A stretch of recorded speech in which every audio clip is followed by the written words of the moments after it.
Well, yippee-ki-yay, we're back. I got my monster. I'm here with my boys. Welcome back to Critical Eye. What was that? What an introduction. Yeah. That was a nice introduction, Chris. I like it. Thank you. I like Yeah. it. I'm we're Chris. back. I'm Kevin. I'm Drew. It's been a while. It has been quite a bit. When was the last episode? 17 months ago. Over a 17? year ago. It was... Over a year ago was a revival episode, and then over a year before that was our last episode. The last time we recorded was before Christopher Nolan won an Oscar. Wow. That's far, dude. Yeah. Well, hopefully we're back for good this time. I know we've had some personal stuff going on, especially me. But hopefully I want to keep up with this podcast this time. So I'm down to, come up with whatever we can to make sure it keeps going. Well, let's just say we said that last time too. We did. And last time I said it prematurely because I wasn't in the best spot either. Yeah. But now I'm in, a better spot. And now I think we can actually keep up with this stuff. And that spot is I just give you your address. Yeah. There's been a couple changes in our life. My good friend. Hello. Hi. We are... I don't know. Yeah. Yeah. A lot of good movies come out recently, so we're here to talk about them. Right? Yeah, I thought you were going to say Christopher? something. I was going to say you can, write an email if you want, send it to us. I was gonna say what's changed, but I didn't know if you guys wanted us to talk about this. We can do that for the 5-year anniversary. Yes, we can. 5 years. Actually, we're coming up on 5 years for Critical Eye, right? Are we actually? No, 3. 3. 3 years? It's been 3 years. No, It's been over 3 years. It's been over 3 because on my own. The Batman came out in 2022. That was the year that's. Oh my god! Yes. Because on my That own. was we started the year after Tony was born, and he's almost 4. Because on my own personal channel, it was 2017. So Damn. What does your channel have to do with? I'm just saying, because we started it after. Oh. That makes me think what it would look like if we actually 8 years. were consistent. That's crazy. No, not years. 8 years for us. 8 years. No, for me, I'm saying, and then 3 for us. Yeah. That's crazy, dude. Yeah. All right. Yeah. All right, Chris. Where we going next? What we doing?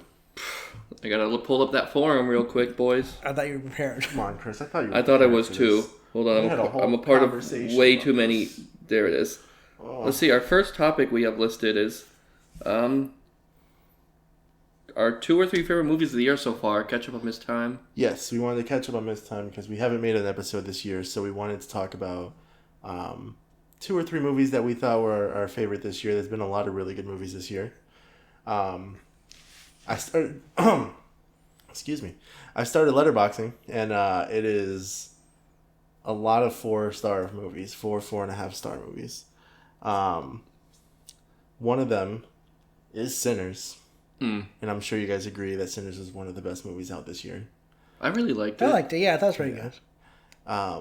Ryan Coogler and Michael B. Jordan, whenever they get together, is just amazing. I don't know. Sure, yeah. I'm always a big fan of that.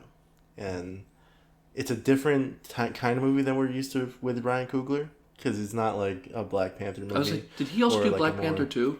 He did. He did Oh, Black He Panther did and Black 1, Panther 2. 2. I know he did Creed 1. 1, 2. Did you Creed 3? No, Michael B. Jordan did Creed 3. I couldn't remember if he did Black Panther 2 as well or not. And he did another one with Michael B. Jordan as He well. did Like Fruitvale Station? Yeah. He did what? Fruitvale Station.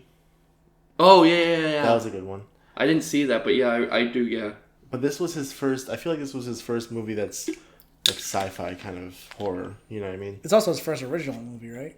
Because Creeds were based on the Rocky franchise. Yeah. Black Panther's a Marvel thing. Fruitvale Station. Fruitvale, that's based on a true story. This is like yeah. his first original story. I don't know Yeah. if sci-fi, I would call it sci-fi, because it's not really science fiction.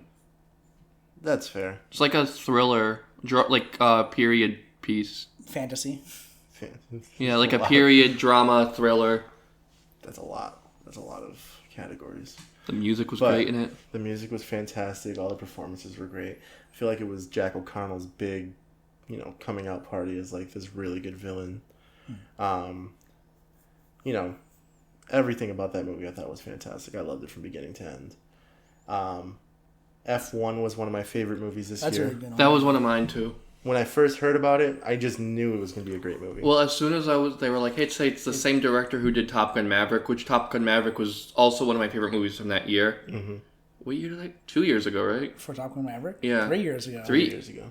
Oh yeah, that was one of our first. That was one of our first ones. Yeah. Top We're- Gun we're Maverick. all- But when I heard it was the same Yeah. director, I was immediately like, I'm in. I'm all in on this. Yeah, and I think with Top Gun Maverick, I hadn't seen Top Gun until the day of, so I was kind of going in blind. But after I watched the first one, I was like kind of hooked on Top Gun. And then when we went to go see Top Gun Maverick, I just knew that You- that was the kind of movie that you had to watch in XD or like IMAX. Or something. You had never seen the original? No, not until the day of. Same here. Well, Yeah, I saw it. I watched the original because Maverick was coming out. same. And I just love for Maverick and F1 the decision to go full like practical with the flights and then the driving in F1. Like they like attached cameras onto planes and the what? like in Top Gun Maverick. In Maverick, they were they- flying- they attach, okay. like, Sorry, planes. I was like, what flights are you talking about? You know, like all the F1, actors yeah. went through like school and training for the plane. They didn't actually fly them, How- but they went through so they understood how it worked. How much of Maverick was actually like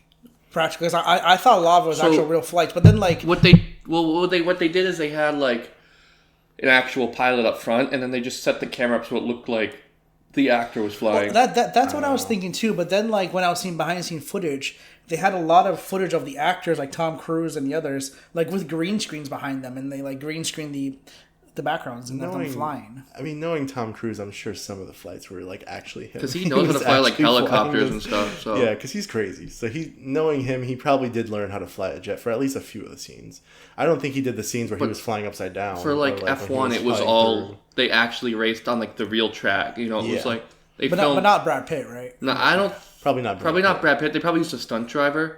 Yeah. But what they probably did is they had a rig set up, like a gimbal or something, like kind of a rig, and they had him in it, and they just moved the car in certain ways of the rig so it looked like, you know, and they had the green or blue screen. And I'm sure with the helmet, it was so much easier to kind of put their faces into that mask. Yeah. You know what I mean? Like even Yeah. if they had to use a Well, stunt just double and thinking, just kind of CGI their faces. It's like into Iron the Man, mask. you know, when his mask is up, they just CGI his face into Yeah. it. Yeah, so definitely the movie is worth watching in XD or IMAX if you're gonna watch it, because the impact of the racing and And you with say Top Gun Maverick did you and watch the it? flying. Did you say you watched it in IMAX? I didn't. I really wanted to. It was filmed for IMAX. Yeah, A lot really of movies wanted now to. are for some. Yeah. But I watched it twice in just regular format at Regal. I really wish they have an IMAX or like an XD theater, but I don't think they don't have anything. Regal? Yeah. Not in our area, but they do. No, Yeah. they do 3D though. Yeah, but 3D's not the same. It's not. It's higher. Also, I quality don't for think IMAX. 3D's all that like. Yeah, I don't impressive think anymore. 3D. But those two movies are definitely, something that you should watch with the highest quality. We have a guest. We have a guest, It is Peppermint. Drew's new cat Peppermint, which I New. think you guys got him after the last episode, didn't you? No, he was. We got him. Oh, did you At have him? that point. Well, Hi, buddy. Peppermint here. I'm just realizing that square chair is very squeaky. We're gonna have to edit that out a lot. Yeah. It might be, yeah. Not your fault, Chris. Yeah. I'm just hearing now. I'm like, fine. oh. It's just a large man. Yeah. You can stand if you want. I'm just kidding. Peppermint, you want to be? Yeah. I wonder if you're going to be able to hear that. Yeah. One thing I will say, though, is I wouldn't put your phone on here, because if it starts vibrating or something like that, that's going to pick it Or up. even just the sound of it, the clunk. Yeah. So if you're going to put it anywhere, just put it like in your pocket on your lap or something.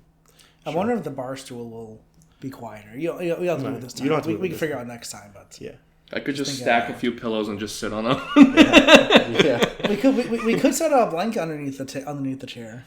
We could. We could. We could. We'll figure it out. Yeah, we'll figure that out next time. Look, what are some other? This is just our revival. Yes. My... I mean, there were so many movies that came out this year that I enjoyed. Superman. Yeah. I feel Which like Superman... we'll transition to later because that actually is a topic that we have yeah. coming up. Spoiler alert, we have a topic about Superman and Fantastic Four coming up. Hooray. Yeah. Which One movie I absolutely wanted to talk about was Lilo and Stitch. How did that fail?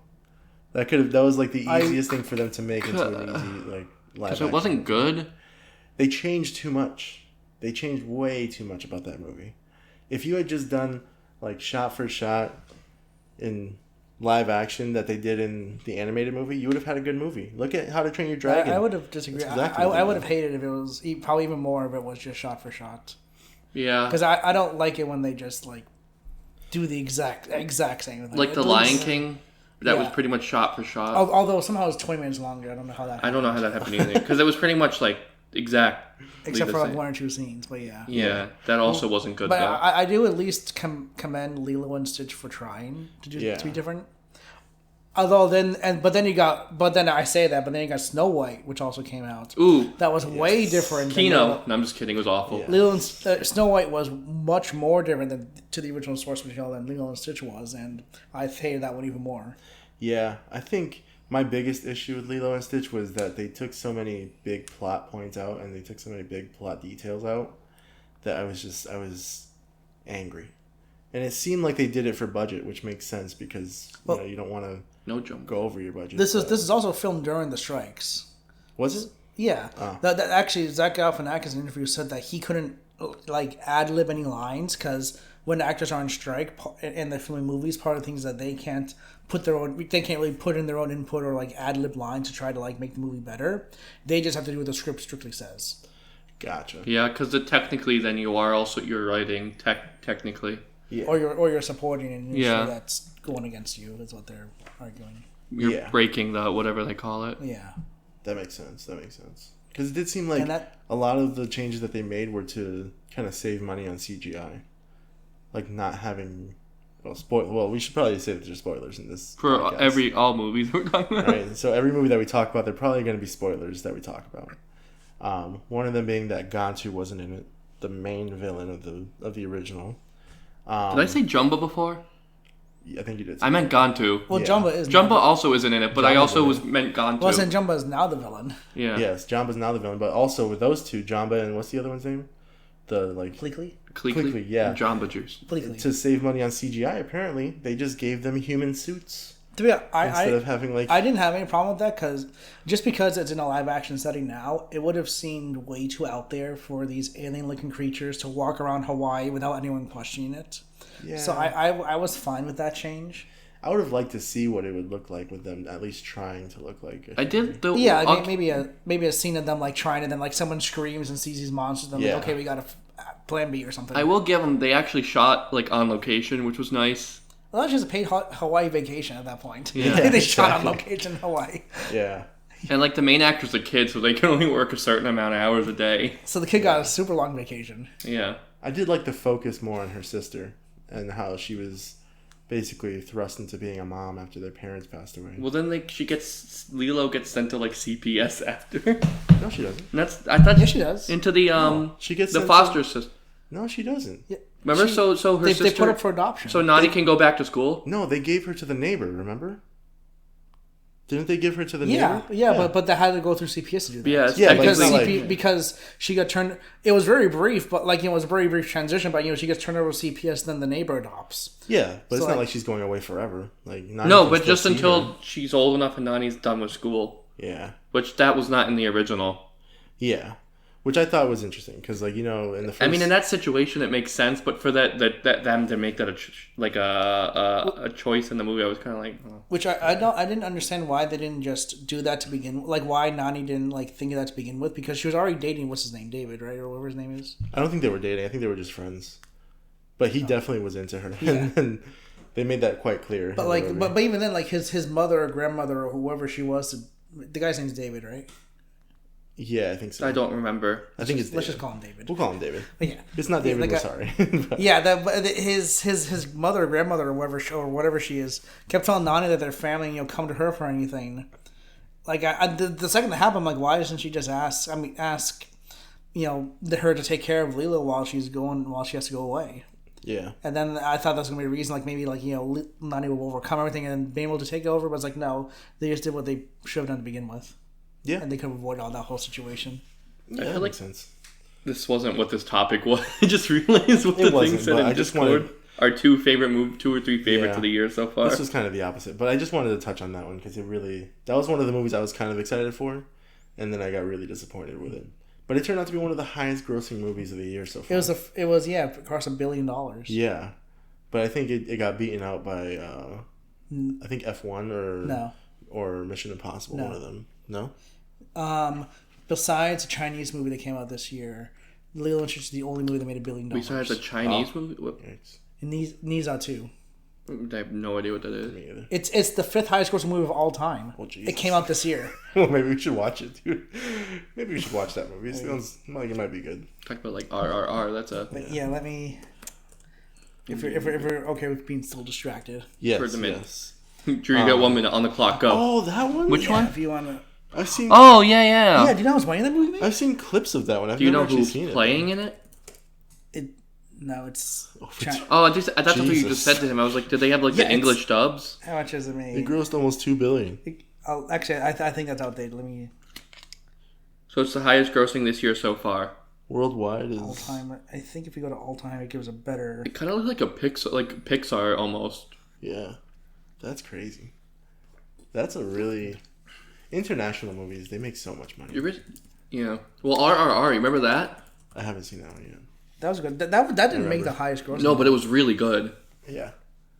But those are my 2 or 3. Yeah. I don't know if those are my 2 or Here's 3. more take. 2.1 billion for Niza 2, Jeez. and nobody in the States have seen it. Yeah, that's crazy. No one in the States has seen it. Yeah, did you see it?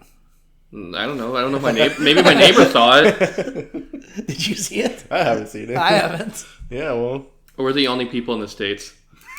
probably. Well, it made. I think it made like 40 million in the U.S. That's still not bad for Yeah, but like that means a it made movie money. no one's heard of. Well, it hasn't officially been released, so it's actually getting an official release in a couple weeks Because by A24. Because it is did so distributing well. in the US. Are we gonna see it? Probably. I mean, I'll Probably, watch yeah. it. I'll watch it. Yeah, I'll be fine watching that. Yeah, I'd watch it if it's that good. Yeah. But I'll use those 2 or 3 as my 2 or 3, so you guys can Okay, so go on. yeah. This was supposed to be like good movies, so we started talking about bad Yes. movies for a We while. picked Yeah. one good movie and then we We picked. No, we picked 2. we did Sinners and F1. Sinners and F1. I want to touch on Lilo and Stitch, so I'll use that as my 3rd one, Your third good movie. even though it was. You kind of like the Lilo and opposite. Stitch? No, I I didn't.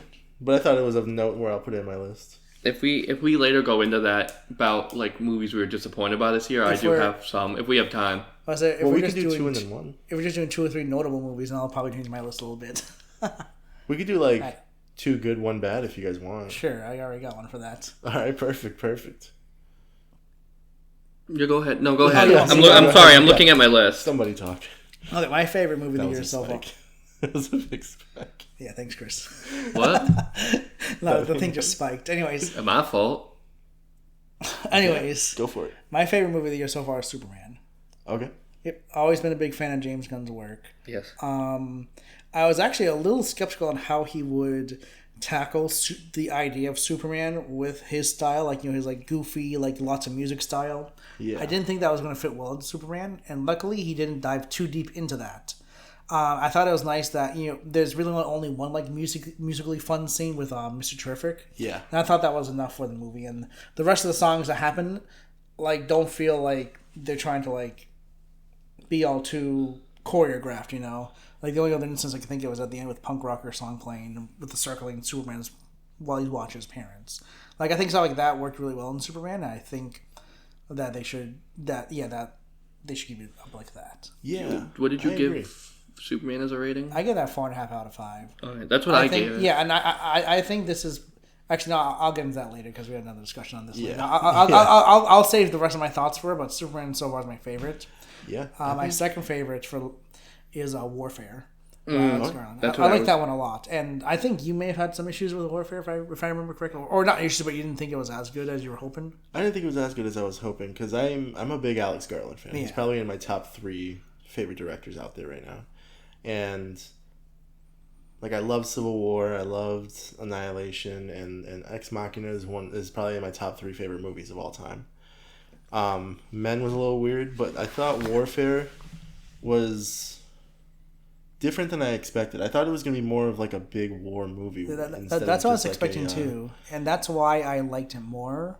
Because I'm kind of like the opposite with you, like, where I was more disappointed with Civil War, but Warfare like surprised me in a good way. Yeah. Yeah.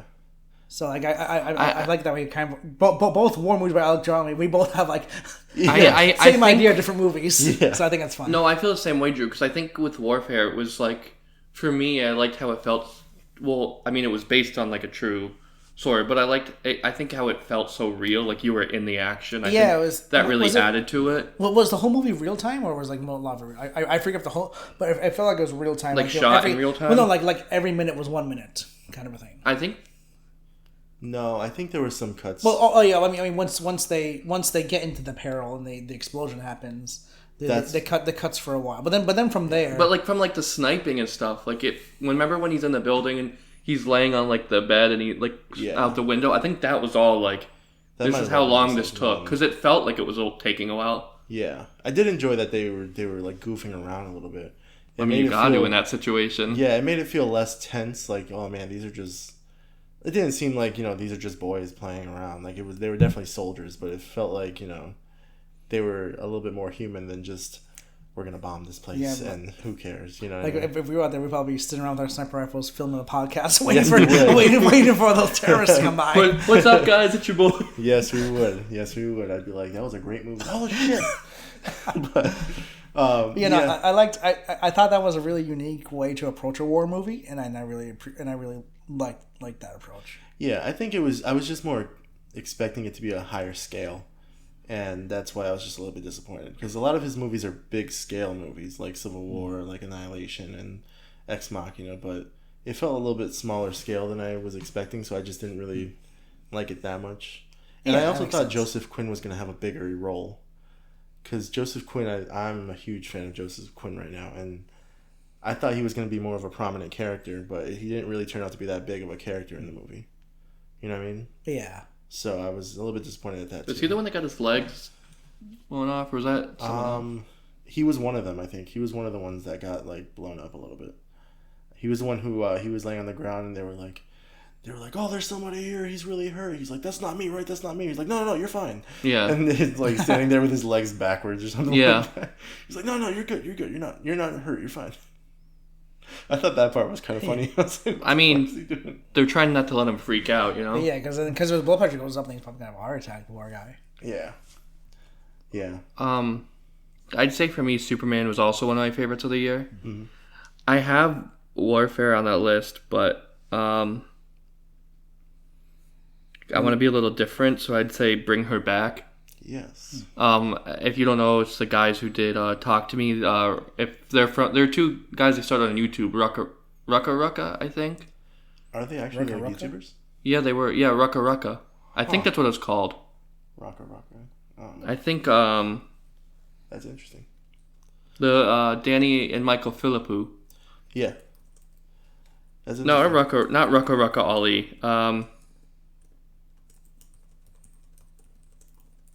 Just probably picking up all my keyboard types. It might be. Rocka. That's what it's called. Because Rucka is a rapper.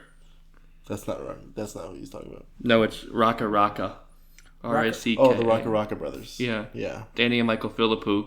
Yeah. They I mean, Bring Her Back was such a surprise to me because I didn't know what to expect, and I was like blown away by it. I was like, this is so cool. It's so original. I haven't seen that one at all yet. And then Bring Her Back I also felt was pretty original too, mostly. What? Bring Her Back? You mean Talk to Me? No, I'm saying and also Bring Her Back. Oh, I thought you were talking about Bring Her Back. I thought you were talking about Bring Her Back before. No, I said Talk to Me was original, and I felt that this was also original. Oh yeah. But mostly. Yeah. Yeah. I'm not sure what mostly means. Is that spoiler? I have no idea. I have no idea what he means by that. I don't want to ruin it because Drew hasn't seen it. But I have seen Talk to Me and I have seen Bring Her Back. Talk to Me was, and I think in a larger scale topic, I think horror movies have had such a good run since probably the last 5 or 6 years. There have been so many really good horror movies, and to me, Talk to Me was my favorite one out of all of them. So when I heard that the brothers were coming out with another movie called Bring Her Back, and I started watching the trailer and seeing how it looked like it was going to be, I was thoroughly impressed with what it actually came out to be. Sally Hawkins was great as always. Oh, I love Sally Hawkins. She's fantastic. One of definitely my top 10 favorite movies of all time is The Shape of Water. Yeah, I love that movie. I like that one. I was about to say.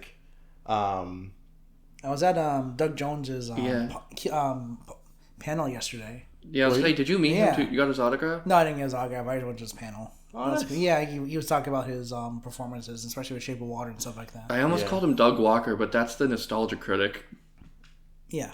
Yeah. Isn't he the same guy that does Pan's Labyrinth? He's Pan's Labyrinth, the Pale Man and the Fawn. Yeah. Well, he does a lot of the creatures. He was different in ways, Hocus yeah. Pocus. He was the zombie Billy. Yeah. He was also the moon in the McDonald's commercials. He was. That's true. The singing moon. He's also. That's what I if learned you- yesterday. If you watch What We Do in the Shadows, the show, not the movie, he's the Baron Aphronas.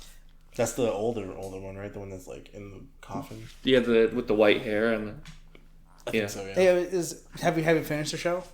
No, I'm almost done with it. Okay, because he was talking about how his character comes back and everything. Because Doug Jones is actually trying to get away from the creature roles, and he's trying to become more like just human roles. Yeah, because he's a really good actor. He was talking about how like it was a coincidence that What You Do in the Shadows decided to make his character look more and more human as the show progresses. Yeah, because he was very And like when he first came on the show, he was very like old vampire looking, and now he's more like Like a human. Yeah. He said that was just a coincidence, but it helped out with his career because now people are starting to give him the human roles that he wants. yeah. So anyway, sorry, sidetrack, but I thought Well, that was that's interesting. I don't know if we want to mention quick like a movie we were kind of disappointed in this year that we were looking forward to, and then move on to the next Oh yeah, I thing. didn't talk about Yeah. my disappointment. Yeah. You guys can each do I have disappointment, one. then we can go. We're probably Go the same for it. one. Oh man, Death of a Unicorn. What the heck is that? you were disappointed in that movie? I wasn't. I've heard of it. I haven't seen it. It's on HBO. You should watch it. I like it. I think going in, and I try not to do this going into movies, like having high hopes and stuff for movies. But I think I went into that being like, oh, this seems so original. This seems like, and I went in and I didn't hate it. Like I thought it was fine. I thought it was fun, but for the most part, I thought it was just okay. I was Yeah. very much just like, oh, I was more impressed with the way they were depicting unicorns because I'm used to thinking of unicorns like it's like Well, this in, mystical like creature. They're beautiful. You in know? like in this one they're like cultural demons, like they're, lore. creepy. Yeah, they're like very like Yeah. yeah. What's yours, Drew? Mine was War of the Worlds. That was my. I only watched it because I heard bad things about Although it. I don't know if disappointed would be the right word because I didn't have any high expectations for that movie. But that will. You didn't get around to watching it. I Right? haven't watched it. I don't know Yeah, if you I count wanna yourself watch lucky. it. Yeah, I don't know if I want to watch it, but I've heard enough of it from you guys where I'm just I don't know. Dude, Ice It's Cube. Come on. what do they call them? Screensaver movies or screen? Yeah, it's like if you've ever seen Missing, it's kind of like that. Everything is done from like FaceTimes, video Oh, yeah. Yeah, calls, so the whole texts, movie he's on the emails. computer and you just Yeah. see his face cam. See, I like movies like that, but as long as you're done, I well. like that genre is very hit or miss. If it's great, Yeah. it's like a fantastic. Because like Missing was great. Yeah, and there was one movie when they first started doing those called Unfriended. I didn't It's a like that. horror. I remember was that. bad. That was bad. I thought it was bad. I liked the first one. The second one was They did make two. Yeah, Yeah. The Dark Web. The Dark Web. That one was not as good. I The also first kind of one like was okay. I feel the same about like found footage films. Off topic, real quick, and then we'll go back. Like it's very hit or miss. I feel like that genre is kind of goes into found footage. It is Sometimes, kind yeah. of the same. But something like I love like the Blair Witch, the original. Mm-hmm. I think that's like fantastic. Yeah. It's probably just like a more advanced version of the found footage film because back then it's just more like camcorders and stuff like that. There wasn't a lot of like computer programs that you needed to Dude, see or anything VH1? like that. Yeah. Or So VHS, now that- not VH1. That's a channel. Yeah, so now the computers are a little bit more advanced. There's more that you can see on like a desktop. So they've kind of pivoted over to more of those type of movies than just found footage, you know what I mean? Yeah. But yeah, I liked some of those kind of movies, but War of the Yeah, Worlds, War- I don't know if it's worth to watch. Yeah, it's I keep reading that the movie was filmed during COVID, and they got put on the shelf for like 4 or 5 years, and all of a sudden they just decided to randomly release it. And you can kind of tell because none of the actors ever really interact with each other like in person.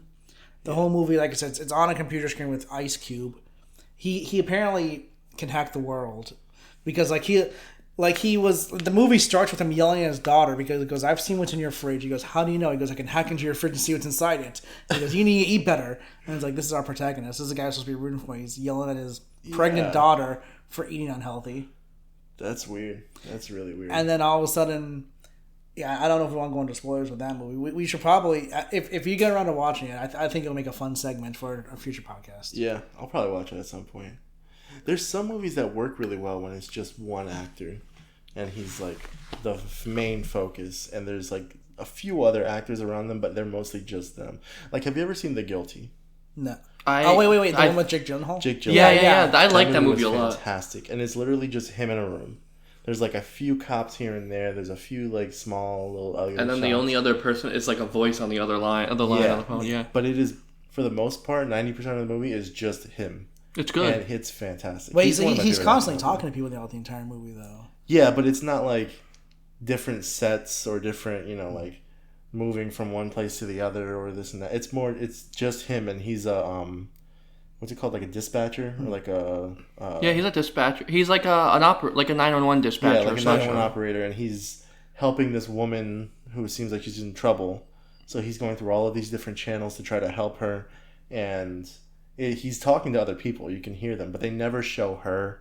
They never show, anything outside of the room for the most part. It's mostly just him in the room, and it is tense.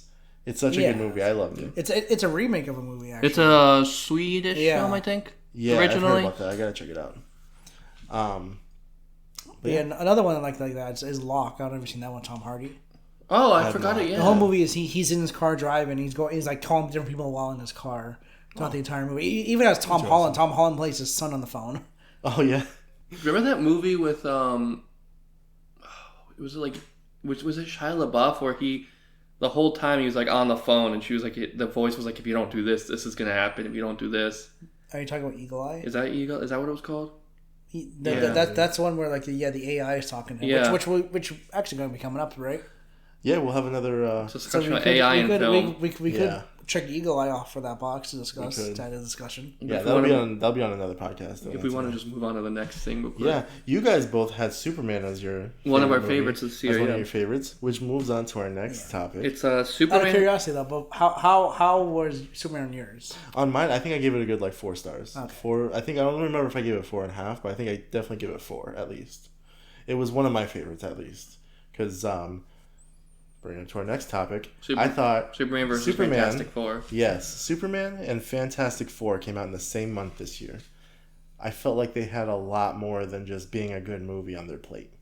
I felt like there was a certain impact that they had to have for their individual universes. Like DC's James Gunn's new universe is supposed to be kicked off by this, Superman movie, who's the lead hero in DC. Everybody knows Superman, Well, he's like the head of the super family. Exactly. And so he's supposed to kick off this whole universe. And it's more than just being a good movie. You have to be a good start for an entire universe. There's a lot on your shoulders. And I thought he did that really well. Fantastic Four, on the other hand, I did not think did very well with Oh, that. I thought it was good. It was a good movie. Like, it was a good Fantastic Four I movie. just thought Fantastic Four was gonna have more That's where I was getting at, Chris. like hinging on the MCU than it did. That's where I was getting at, Chris. Yeah. Yeah. He was, like, they were supposed to kick off the next phase, right? Isn't this, like, phase This 6? is the beginning of We're still in the phase. I thought Thunderbolts was the beginning. Oh yeah, Thunderbolts was technically the beginning. Technically. But those were already established characters. This is a brand new face. Pedro Pascal is supposed to be like the head of the next Avengers, is what I've heard. And obviously Doctor Doom is connected to the Fantastic Four. He's one of their villains. So why not connect them to the MCU and introduce Doctor Doom in this movie? Because Doomsday is only 2 movies away. And it was only 1 movie away, so I don't have any. Wait, I think it's 2 and it was only 1, but now it's 2? Yeah, because it was supposed to come out this December. Yeah. No, it's supposed to come out in like May or something like that. Yeah, This something year? like that. Next year. Next year, but now it's moved to December, which means Spider-Man's going to come out before it. Oh. I'm okay with that though. Yeah, but But like me I'm and not. Drew. Yeah, I'm not. Go for it. Well, my issue is it's not the delay that I have a problem with. It's the fact that Fantastic Four, or just in general, just these last 3 phases haven't really built up to a Doomsday. No. Well, I think they got thrown off with the whole Kang thing too. Like Kang was supposed to be the next big bad, and then the whole thing with him with Jonathan Majors Well, then happened. then they that should was still then they should have delayed. And then they Avengers. weren't really sure what to do. I feel And that like was ages ago. I know, There's but been I feel so like that many movies really come out. threw But them off. then that also kind of brings a point was if these movies were already made, these movies still didn't do anything to hype up the Kang dynasty for the next Avengers, anyways. Yeah, like there were so many parts that they could have, they could have easily just been like, Doctor Doom's coming, without showing his face or anything like that. Like I remember watching the end credit scene for Captain America, Well, he's Brave like, New World. he's coming. No, he was like, oh, they're coming, and Captain America was like, who? He's like, the others. I was like, come on. You had such an easy little, like, he could have just been like, Doom. And everybody would have been like, oh my god, Dr. Doom's coming.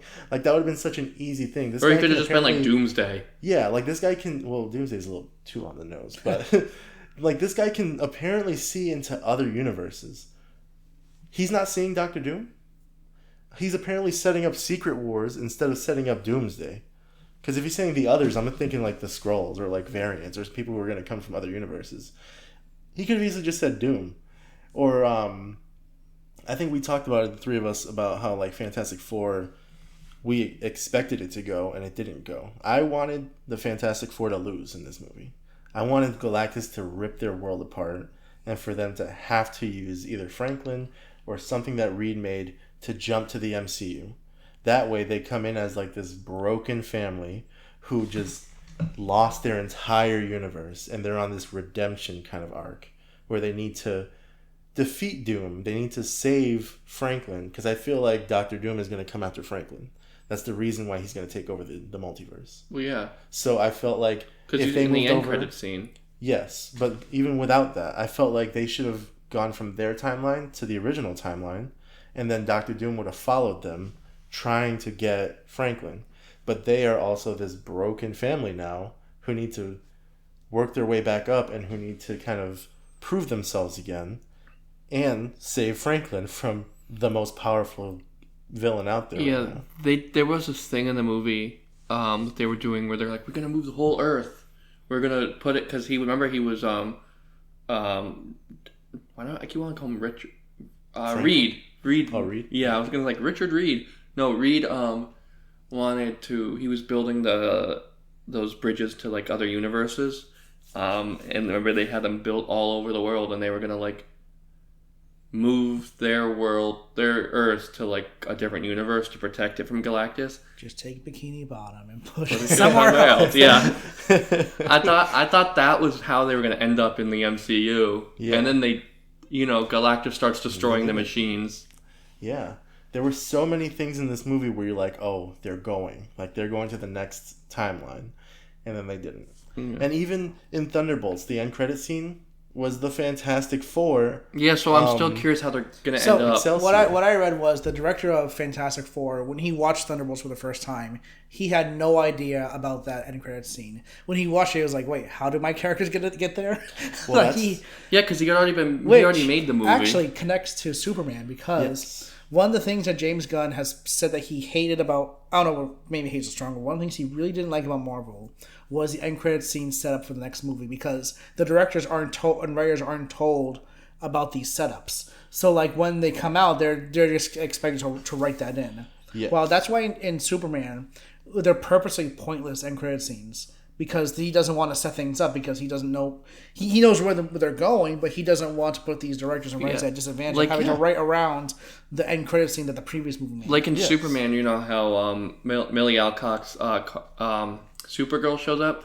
It's not setting anything up. You're just like, oh, she's here. Yeah. Like, there she is. That's how it should be. And that's another point that I have in there about James Gunn is I've read that he is being very strict with his scripts and which movies get made and which don't. And he said that, there was an interview he did where he said, yeah, one of these movies already got, thrown out because the script wasn't strong enough. I'm like, that's the kind of guy you want to lead an entire universe. They have, every script goes through him. And if it doesn't live up to his expectations, which are pretty high because Superman was a really good movie. Yeah. If it doesn't meet his expectations, it's getting thrown out. And that's a really good person to have at the captain of your ship, you know what I mean? Yeah. So I think DC is in a really good hands with James Gunn, especially with Superman and Peacemaker. I think was him too, right? Yeah. I just saw this thing about DC. Speaking of DC, really quick, and Zach Kreger, who we'll talk about weapons in a little bit later. Yeah. But Zach Kreger recently said that he has written a script for DC that he's going to pitch to them soon. Hell yeah. And these are some of the details we have for you. It says it's called Henchmen. It follows a low-level henchman in Gotham who gains notoriety by incapacitating Batman through a stroke of luck. Harley Quinn and Joker have roles in the story.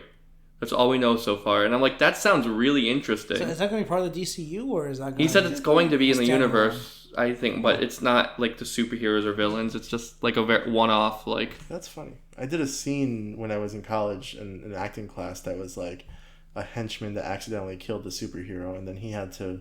It was like a meta kind of scene where the henchman had to dress up as the hero to fight the villain, and so he's like, "What do I do now? What do I do now? Do I have to take do I dress up as him?"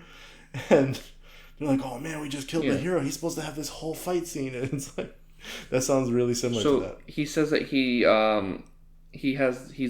he's written it and he plans to make it after his Resident Evil movie, an original sci-fi project that he's also working on. Interesting. And he said his Resident Evil is going to actually be based in the game, not like the Mila whatever her name is, Mila Jovovich.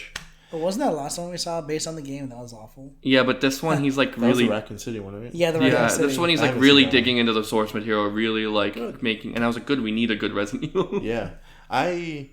If he does pitch that to James Gunn, I feel like it's gonna take a while for him. But I feel like James Gunn would like that idea. He might have him change might. some stuff, but I feel like he loves original ideas, so he'd be like, Yeah. we'll work with that. But would it fit in the universe? I guess because if they're trying to build up a Batman, Joker, and Harley Quinn, their own Batman, Joker, and Harley Quinn, like would having this henchman movie kind of throw things off? Maybe they turn that henchman into like one of the big players. Yeah, why did Like, they never what if do a that Joe henchman- Ice film? Somehow turns into like Who? Joe Ice? I think that's his name. The guy that killed Batman's parents. Why didn't they do a movie on him? Yeah, like a something. I have no idea. He's bringing out Joe all Chill, these, not like- Joe Ice. Sorry, Joe Chill. Oh, he's bringing out all. James Gunn is bringing out all these like Yeah, Polka Dot Man. small, people who are less known in the DC universe, and I like it. I had no idea who Mr. Terrific was before this movie, and now I know all about him, and he's fantastic. Eddie Gathegi was actually, funny enough, in X-Men. Yeah, He was the cab driver. yeah. I didn't know who Guy Gardner was before this movie, and now I love him. Supergirl's great, of course. Crypto and Hawkgirl I only knew from Justice League. The Flash, Justice Flash, League, So and the Supergirl Injustice. movie, I think, is supposed to come out next year. Yeah. And it's based on the Supergirl Woman of Tomorrow line of like storyline. And then I know James Gunn said he is going to be writing and directing the next film in the Super Family kind of like group of films. Whether that's I don't know who, because obviously I think he's doing Supergirl though, right, or someone else. James Gunn? He's not doing Supergirl. No, he's not. Okay, then whoever he chooses. Dude, But We better choose quickly. It's come out in like we also 10 months. Yeah. we also have the Clayface movie we know about. Yep. So James Gunn said his plan with the DCU is to make every film, every project have its own distinct feel. Mm-hmm. Whereas with Marvel, it kind of all feels very samey. Yeah. He said so. Like the Clayface movie is gonna be like a part of the DCU. It's gonna be canon, but it's gonna be a horror film. Yeah. Which I'm like, I'm really excited for I'm excited that. for that one too, Which yeah. I mean, although in all fairness, like Phase 1 of Marvel, each of those movies feel different. They Like, do. They do, yeah. Iron Man feels different than Hulk. Hulk feels different than Captain America and Thor. But then, like, usually you moved on, it all just goes like this and yeah, feels well, very samey. what I'm saying is that's what James Gunn's plan is now. But as it goes on and as they start finding styles that people are liking more and more, is it all just Yeah. going to eventually merge and blend have to like the see. MCU is? Yeah, we'll have I to see if he does actually. I'm putting my keep his faith word. in James Gunn. I think he's a very competent filmmaker, Yeah. director, writer, or like all of the above. Yeah, and in terms of superhero movies, he's one of the best out there right now. Even Guardians Guardians of the Volume. Yes, Galaxy. thank you. I was gonna say Guardians Volume 2, and then I was like Guardians Galaxy 2, Volume 2 of Guardians of the Galaxy, which isn't my favorite of the three. I still thought was good, and I still enjoyed it a lot. Yeah, It's like even some of his films that I wasn't so crazy, I still like. I have fun with them. I've never sat down and been like, this movie's terrible. Of his, yeah. You like movie 43? I forgot he did that. He made movie 43. He has one of the skits I think is There's some of that movie that I'm like, this is funny, and then the rest of it I'm just like, James Gunn. Your dad loves that movie. I am thoroughly enjoying how like colorful and vibrant his movies are. That's what I'm saying. I like that. Because Yeah. It's a big change from like The Zack old Snyder's DCEU. DCs. Yeah, those Jesus. are all very dark and gritty. They and took his themselves are way too so- seriously. Yeah, his new movies are so like colorful. But you know they're so what else is hopeful. colorful? Fantastic Four. Fantastic Four was colorful. Fantastic Four had that really nice like 60s The feel retro to it. futuristic. I liked it. I like that yeah. style. Yeah, I like that style a lot. Yeah, Dude, and I Herbie? thought- Well, That- maybe see, Herbie. but this is where I feel bad for Fantastic Four because this entire time we've been hyping up Superman because it's building up a whole new franchise, it's building up a whole new universe. While Fantastic Four, all these other Marvel movies have been constantly trying to build up a franchise, build up a universe, and Fantastic Four is doing something different, where it's being more grounded, which I welcome, and I think that's a great idea to have a more grounded movie. But the issue was that it's too late right now for Fantastic Four to be grounded. Exactly. It's at a point where it should be hyping up the next big movie. Yeah. And I feel bad because this entire time, I wish we went back to these more grounded movies. And now they got more grounded one. I'm like, well, what's going to be happening next with this universe? And that's where I feel bad for Fantastic Four. It's put right in the middle of something that it can't, that's going completely against it. You know what would have been perfect is if they just switched Thunderbolts and Fantastic Four. If they had just, chronologically, if they had just made Fantastic Four come out before Thunderbolts, that would have been perfect. Because you have Fantastic Four, you have that end credit scene with Doom, and then you have Thunderbolts that come out, which is great. But then Thunderbolts is like, oh man, Fantastic Four is here now, and now you're thinking, is Doom following them? Is Doom with them? Who's on this ship? Yeah. And then that's a perfect lead into Doomsday. If they had just simply switched those two movies, I feel like everybody would have been so happy with the MCU. Or if they just didn't have that end credit scene. Yeah. Yeah, that's true. How did you guys feel about Thunderbolts? Its impact. I don't think it had much of an impact on the MCU. It had a huge impact. They're starting this whole new Avengers thing and how they're having a copyright war. I don't know if that's going to be very good. I don't think that's going to be a very... a Young Avengers, you mean? No, like at the end credit scene where they're the new Avengers. Oh, yeah, I remember. And they were... I don't think that's meant to be taken too seriously, though. No, I think it was just kind of like a joke. They were talking about how Sam Wilson is going after the copyright of Avengers. Yeah, I think it was just a joke. I feel like they're just... Because Sam Wilson's character, he's that very... That would be one of the most boring movies on drama. Well, Sam Wilson, he's very protective over, that group. Yeah. So I think it's just kind of like a joke. Well, I saw a picture once and they were like, well, if they need a good lawyer, I know a good, Marvel superhero lawyer. Oh, She-Hulk. They're talking about Daredevil. Well, She-Hulk. I'm so sick of you. You thought about She-Hulk before you thought about Daredevil? That was a huge spike. You thought about She-Hulk before you thought about Daredevil? I'm so gotcha. sick of you. I forgot She-Hulk existed. Thank you. Too. Did you like that? That was my... She turned Daredevil into a booty call. Did you like it? That was my joke. Yeah. She-Hulk. But yeah, what could Fantastic Four have done differently? You kind of already went into this, but what could have been done differently to kind of get us prepared for Doomsday? I think actually go into the MCU, Earth 616. At least hint that they're on their way. You know what I mean? If they said that, Reed was building a machine to explore the multiverse, I would have been happy. If it just showed that the machine worked and that they were going into they didn't even need any of the other characters. If they had just said hey, we're going into this new universe, and they had shown even this is what's the original universe? It's universe 616. Yeah. We're visiting this Earth because they have something. Because they spent the whole trailer, half the trailer, showing Reed working on multiverse portal. He's like, I think I did it. They did.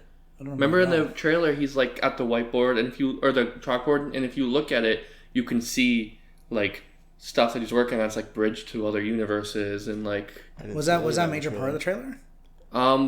I don't know if it was a major part, but there is a part where he's working at a chalkboard, and you could see on the chalkboard, if you pause it, stuff about bridges to other universes. I'm assuming that's when they wanted to take Earth and push us somewhere else. Yeah, probably. But yeah, no, for me, I feel like they should change the story of Fantastic Four a bit, because Galactus really wanted their child, and everything like that, and he wanted their child to take their place. I thought it would have been great if the Fantastic Four lose or are forced to give up their child, and Galactus puts this child on the ring where he's now the new Galactus or whatever, which would just be Doom.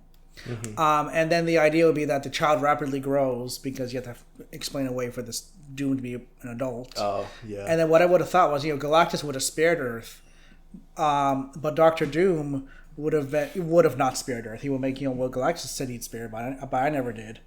And then that's where I feel the final fight, rather than having a final fight with Galactus, it would have been a cool introduction to have a big final fight scene with Doctor Doom, showing that he can actually destroy an entire planet, an entire universe, and then that's when the Fantastic Four escape.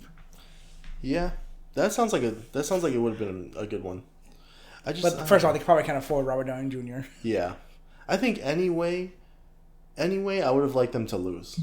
Yeah, I would have just liked for them to show up into the new MCU as this just this defeated Fantastic Yeah. Four. It would have been so different from all of these heroes who are just winning all the time. You remember how you guys felt after Infinity War when all the heroes lost? And you were like, holy shit, like, Thanos is a real player. He's a real, he's a Well, real I threat. mean- They all lost. I'll be honest, I kind of just thought, I was like, yeah, they'll be back in the next one. Yeah. To be honest, Well, I wasn't. obviously, yeah. But, like, at the time, at the end of the movie, I was like, oh my god, they lost. Like, they're the Avengers and they just lost. I Thanos is kind a of felt big like they're. deal. It was because before it was called Endgame, it was going to be called Infinity War Part 2. So going into that, I kind of knew that there was going to be a defeat at the end of Part 1. That's where I was kind of like, when they lost, I was like, okay, yep, it was expected. Yeah. That's why I'm a little bit confused with Doomsday and Secret Wars, because those seem like two completely different stories. So I don't know if they're And I going to be think they still are connected. because Secret Wars title hasn't changed, right? Not at all. Or was there going to be King Dynasty Part 1 and Part 2? It was going to be Kang Dynasty and Doomsday. And No. Doomsday? No, I don't think that was. I It was thought that going was to the be Kang thing. Dynasty and Secret Wars, and then they changed. Oh, Kang they Dynasty changed one to Doomsday. Why would they have Doomsday if they were going to do Kang? I don't know. Part 1 and 2. I forget, because if it was supposed to be King Dynasty Part 1 and 2, I'm not. Maybe Secret Wars will be a sequel to Doomsday. Yeah. See, there was going to be a Kang Dynasty as part of a 2-film arc, much like Infinity War and Endgame. The idea was to have Kang Dynasty lead into Secret Wars. So, I mean, is Doomsday just going to lead into Secret Wars? Like, is Doctor Doom going to, open up the multiverse and have everyone come in? That could be it. Although they had that whole chair. Remember that whole thing with the chairs? With They did a couple chairs? months ago. Oh, They did that live stream of all the chairs. Oh, yeah. And they had all the multiverse people in there already. Yeah, like all the X-Men. We already know all the Fox X-Men all are the coming Fox back. guys. And then Matt Shackman, I think, who just did the Thunderbolts, I believe, is doing the X-Men movie for the MCU. He said that they're going to recast And that's. Oh, sorry. he said they're going to recast the X-Men for the MCU, but for Doomsday, I think, or whatever one, they're bringing the Fox X-Men into the. Now, does Marvel has plans post Secret Wars? Yeah, I'm sure they do. I mean, I'm sure they're probably thinking of stuff. Well, but I don't they're know where post they're Secret gonna go. Wars. Yeah, X-Men. I'm assuming it's post Secret Wars. Well, we're all making it sound like the Wars are just going to die. Yeah, right now they don't have they haven't released a set schedule. Because- I'm sure they'll probably do it at Comic-Con next year. They usually. Yeah, I was gonna say I'm surprised they didn't do anything this 'Cause- year. Well, Yeah. I'm saying they may not know if the MCU is even going to survive, because these last 3 movies that came out this year have all been flops, unfortunately. Yeah, so So you never they know. may just be like, okay, after Secret Wars, it's time to pack it up, just kill them all. MCU has definitely seen better days, and I feel like interest in the MCU has definitely dwindled. But it's interesting because it's more interesting the Marvel part of it, because as we talk about Superman going back to Superman's gaining popularity. People are kind of getting excited for this new Superman universe, this new DC universe. Yeah, diehards like our buddy Greg have been Superman fans for years, and he loved this movie. Yeah. But I think the DCU is probably gonna overtake the MCU for a little bit. Until they actually come up with something original that doesn't just feel like the MCU is regurgitating its Well, content. And that's where I feel bad, because Fantastic Four, I felt like it's an original take on those characters. Yeah. But then, we're going back to, it should have built up the universe. So, it's Exactly. what do we want? What do I complain? I feel like I'm just not happy with anything. Yeah. I feel like Fantastic Four was a great movie on its own as just a Fantastic Four movie, but just the timing of it, terrible. Because, you're right before Doomsday. People are just expecting you to build up Doctor Doom. They built up Thanos for, years. Yeah. Years. Probably 10 years. No, probably not 10 years. Probably 6 or 7 years. And then he finally showed up, and he was just this... And they actually amazing changed the way villain. he looked too. Yeah, and they recasted him, too. Who was playing him originally? I don't Some know. There was guy. somebody in when he was in Guardians. He was a different guy. No, he was George Ballingard. It was when he was in Avengers. Yeah. Oh yes, when he was in Avengers, Which he is was a different he was in character. Incredible Avengers. Yeah. Yeah, but he was just incredible villain. And now you have Doctor Doom, and you have barely built him up. You haven't said his name. You've shown the back of his head and his mask, and he is 2 movies away. Yeah. What else are they going to show?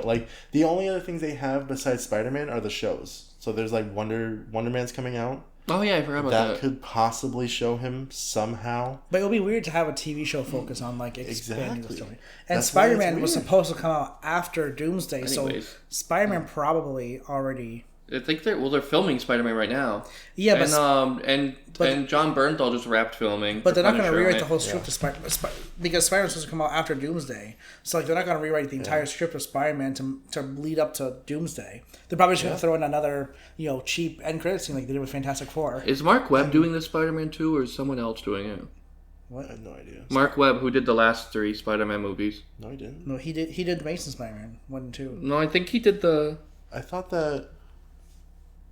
What's that guy's name? John Favreau did the last 2. John Favreau did Iron Man. Yeah, but didn't he do the Spider-Man movies too? No.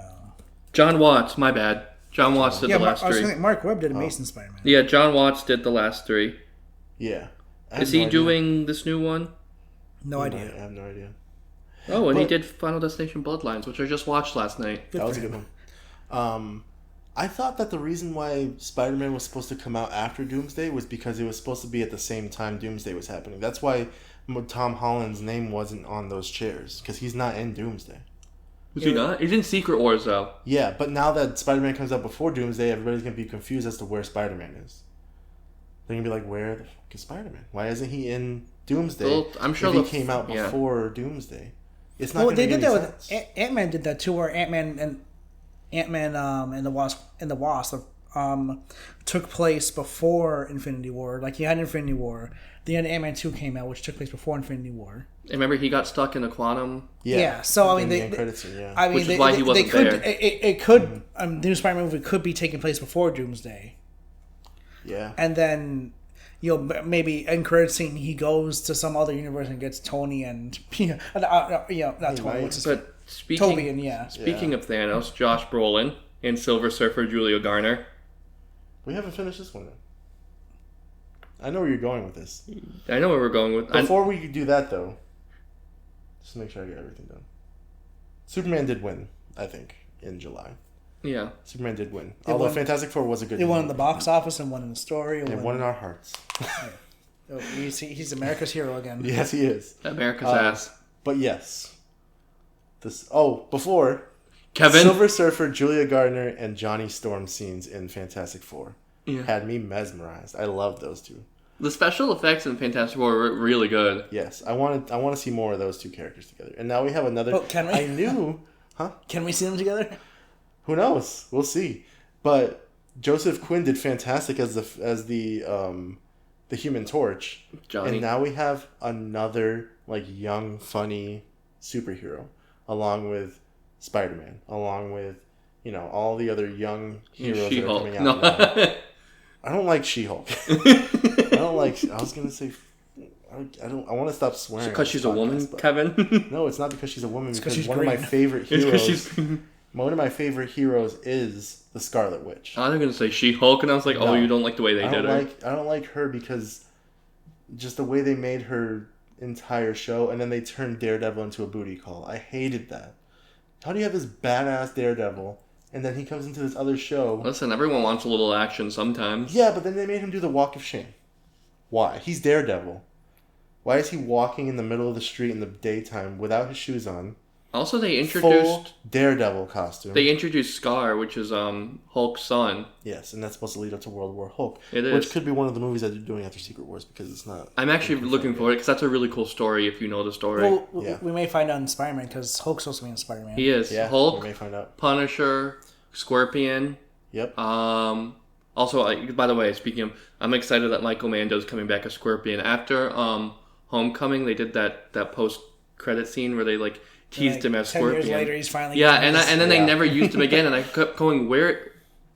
Why would you do that? And one of the most famous Spider-Man villains, and then not do anything with it. Yeah. And Do I'm you so excited think- he's coming back. Michael Mando's great. Yeah. Who I think they said Boomerang, I think, is going to be in it. Do you think they'll introduce Miles Morales? No. Not yet. No? Although they mentioned him in what was it, Homecoming? There was a little tease. Well, it was his uncle. I know it was his uncle. There was a little problem. references. Yeah. And then, do you think they will? Do you think this is his last outing as Spider-Man? Yeah. Like his last Spider-Man? Has he movie? said it is? He's retiring. Yeah. Oh yeah, because he wants to start a family. He's gonna have a hell of a year next year, and then he's gonna retire, because he's in that, The Odyssey. He's in the There's another movie coming out next year that he's in. That's Not Doomsday. one. Oh. Not Doomsday. Secret Wars. Secret Wars doesn't come out next year. No, it's the year after. Yeah. But I know him and Zendaya were talking about they're gonna do like. They all want of to start a these movies, family. and then they're gonna start a family. So he's taking some time off. Yeah. He's taking a lot of time. Yeah, a lot. Yeah. Zendaya is gonna be in both Dune and, Spider-Man. Dune, Spider-Man, and The Odyssey. She's also in the Odyssey? Yeah, so she's gonna be a big player next I year. didn't even know she was also in the Odyssey. Yeah, there's a lot, dude. Even Robert Pattinson's gonna go on like a crazy run because he's in Dune. There's a lot of people in Dune and The Odyssey, and then he's also gonna be the Batman again. Yeah. So he's gonna have a crazy run. Real quick, Fantastic Four. I know that before we move on, John Malkovich was supposed to play Red Ghost in it, and he actually shot all the scenes, and then they got rid of the scenes. And the director for Fantastic Four said, like, I wish we could have included them, but Marvel didn't want them in it. They didn't think it was important. Yeah. I'm like, why would you shoot scenes with John Malkovich and then not include them? Like, it's John Malkovich. Real quick, who is the guy that played Mole Man? Paul Walter Hauser. He's hilarious.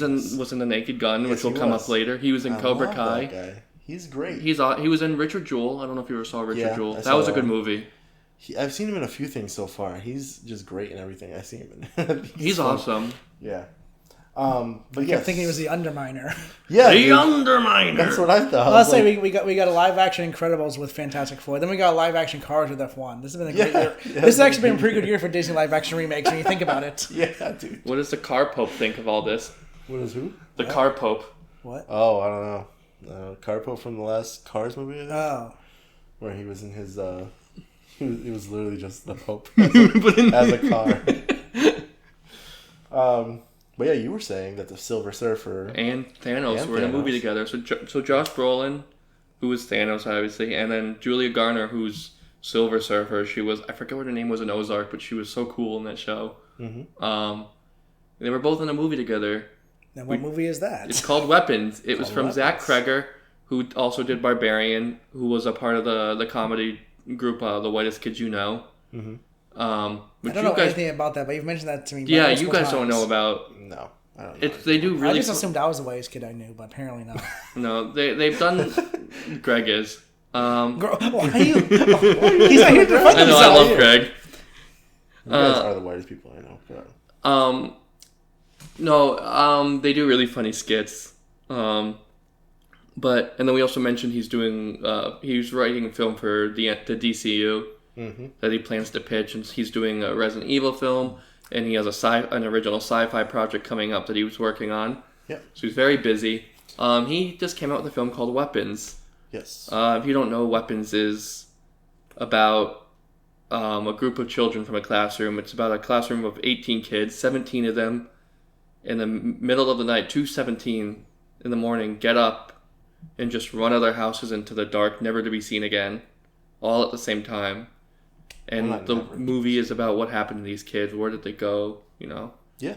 And it's told from different characters' perspectives, and it all kind of lines up, which I like that they did that. Yes. The format was a little bit different than movies that we usually see. They started off telling one person's story, which is the teacher, and then they show title cards with different names where they show the different people and their stories leading up to the Yeah. third act. So they'll show like a scene of like a cop coming out of like the police station, and he'll see a guy that he had talked to earlier, and he starts chasing him, and then it cuts to black, and it goes over to that guy's perspective and shows how it ended up in that situation. Mm-hmm. And there's like 6 characters that they go Yeah, through. and everything lines up eventually. Yeah. I thought this movie was great. I actually liked it. The more I've thought about it, the more I liked it. Yeah. I'll start off by saying this. What's his name? Zach Kreger? Zach Kreger. Zach Kreger directed this movie that I really liked a couple of years ago called Barbarian. And that movie was not what I expected when I first watched it. Because from the trailers, you thought it was going to be this one movie about this woman that goes into an Airbnb, meets this creepy guy who is apparently double booked, and you think that he's going to be this creepy Yeah, Skarsgård. dude Bill Skarsgård, and you think that he's going to be the main villain, and then right when you get to the part in the movie from the trailer where you think he's going to start attacking her, all hell breaks loose and like a bunch of crazy stuff happens and you realize he's not the villain, but whatever's happening in this house is the most batshit crazy stuff going on in the movie. And I love that movie. I know you guys have different opinions on that one. Well, but you liked it. Right? Yeah, there was things I didn't like about it, but then I also, for the most part, enjoyed it. Yeah. And then for weapons, I was really excited too. When I first saw the trailer, I didn't know that the same person who made that movie was making this one. So I didn't know what it was about, what was going on with it. It just seemed like kind of a weird movie. And It was a weird movie. Yeah, I didn't know why it was called Weapons. It seemed like a weird name for a movie. So then I heard that it was the same person who made Barbarian, and that instantly got me really excited for this movie. To the point where I watched it the day before, the first showing that came out. At 2:17, right? At 2:17 p.m. And then I watched it the same night with you guys. I watched it twice in the same day. I liked it both times. It was just, the format was different. It all kind of culminated together at this third act. And I felt like the villain was very... It was a very grounded take on a very, horror kind of person. Like a very horror character. Yeah, I liked that it was funnier than I thought it was going to be, too. Yeah. It wasn't... There was, like, a couple jump scares, but it was more, like, just, like, what is going on? Kind of, like, getting into your head. But then it was, like I said, it was... Like, there were parts that were funnier than I thought it was going to be. Yeah. What did you think, Drew? Well... Because I know Drew is... I'm the odd one out here where I didn't like the movie at all. You also didn't like Barbarian, though. No, I didn't like Barbarian. So I guess going into this, if you haven't seen the movie, if you saw Barbarian and weren't a fan of that, there's a chance you're probably not going to like this one either, which was the case for me. I had a lot of problems with the way the movie was set up. I admired the different narratives and different perspectives that the movie did, whereas like shooting from different perspective. But ultimately, I felt that kind of weakened the movie, the way the storytelling of the movie. I didn't like the way that it handled all of that. One of the biggest issues I had was essentially that whole cop character too. Alden Ehrenreich? Yeah, I felt like his character was completely pointless because we spent so much time looking through his narrative. And then also through the drug dealer's narrative, or that druggy guy's narrative too, where this cop guy keeps coming back and back and back. But by the time That's peppermint. Sorry, we got distracted. I don't know if that picked that up. It probably did. You probably did. That's fine. But so essentially my issue with the cop character was that his whole role felt pointless. We kept building up this character. He knew the teacher. He was in a relationship with the teacher beforehand. That kind of created tension there. But by the time we get to the finale, and we're discussing spoilers, right? Yeah. Yeah, so by the time we get to the finale, the cop, the villain in the movie kind of possesses the cop and makes him evil. At that point, this character is not what we had built up this entire time. Like, he could have been any faceless, nameless cop. Because the teacher, she ends up killing the cop, and you don't even get, like, a scene of her, like, freaking out that she killed someone that she used to love. Like, you get, like, a quick scene of her looking at the body, like, oh, that's sad. And then they move on, and you never even see the cop again, and never even acknowledge him again. So I feel like we spent so much time focused on this one character that ultimately could have just been, like, a faceless character the entire time. What about, like, the junkie? Well, him too. Yeah, like I said, I don't think that. I felt like the junkie storyline felt more justified, but I felt like they should have. With the copying intertwined into his storyline, I felt like that could have been taken out too. There were like scenes where like the junkie got scared and he stabbed the cop with needles, and every time he did that, I was like, ah. I think those two characters were definitely more comic relief characters. They weren't really, because you could have definitely made the movie without it. Yeah. I know he had that. He had that relationship with her to make it seem like she was, I'm gonna kill like this guy that I'm really in love with, but it didn't really seem like they were really in love with each other. It seemed like they just had a past, like a booty call. Yeah, you know what I mean. And you could have easily just used her caring for Alex, the student, as like this, to like raise the stakes. Like you could have easily just been like, hey, she's trying to save this kid from whatever's holding his parents hostage, instead of using this cop. But I did feel like the cop and the junkie, their scenes were pretty funny. So I enjoyed them, but story-wise, I don't think he was that necessary. But I did enjoy how like funny they were. I want to mention real quick the choice to have the villain, and spoiler alert, be a witch, and that all the kids are just basically being like controlled by this witch. I have mixed feelings about that. Okay. I'm sorry, that's actually one of the things I liked. Well, so like, maybe it's just because I wasn't expecting that. I'm not really sure what I was expecting because it was one of those movies where the whole time I'm just like, what is going on? And they called the movie Weapon, so I was expecting it to be like some like, I don't know, maybe there was something in like the air, like some biological weapon that was controlling the kid or something like that. So I think it being a witch kind of threw me off a little bit. I don't think it's like it was a bad decision. I think it just kind of threw me off a little bit. Yeah. Because I didn't know what to expect. I thought her character was really interesting. So the witch character was supposedly, she said that she was this kid Alex, his aunt.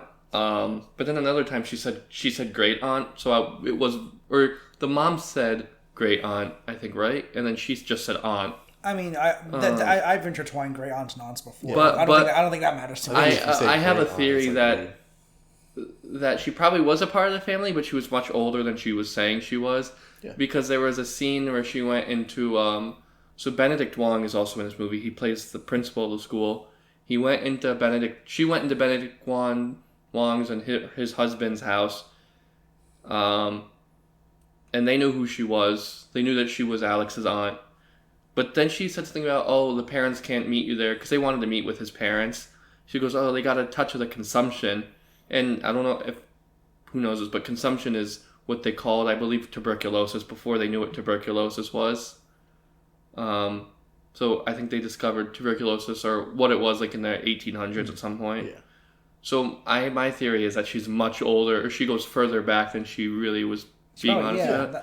But I do think she was a part of the family line somehow. That's it. I liked that the movie it was really ambiguous on what this like witch was. I liked that you didn't really know like how connected she was to the family. Yeah. I would even believe like she wasn't even part of the family at all. Like she just targeted this one family that seemed like an easy victim. Yeah.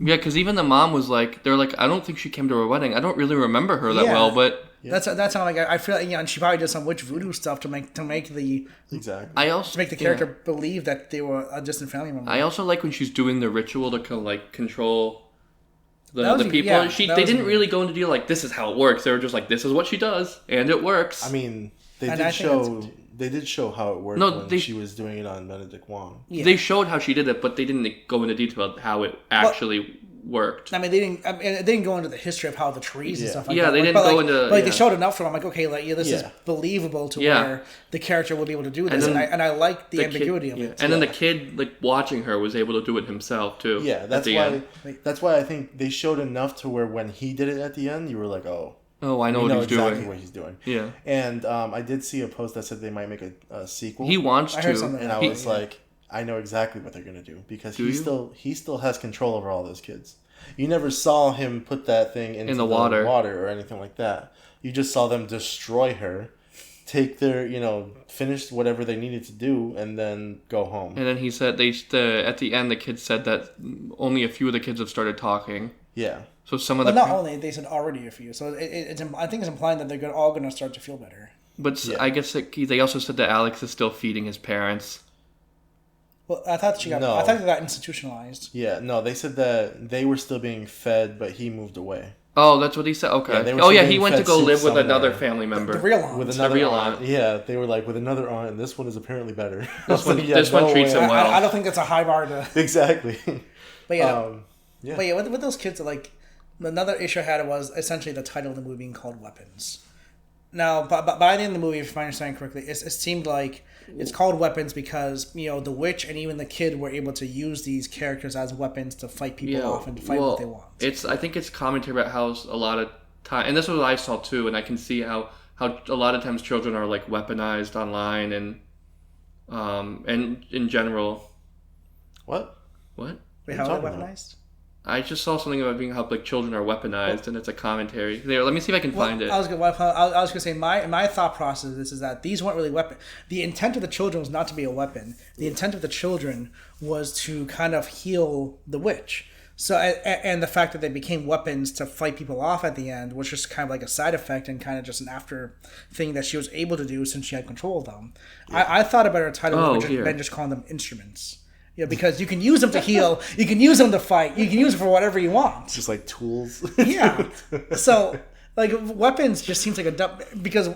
Weapons seems like kind of like a dumb name, and they forced in that gigantic AR-15 in the sky during Josh Brolin's dream sequence. That was confusing. That had no. That had nothing.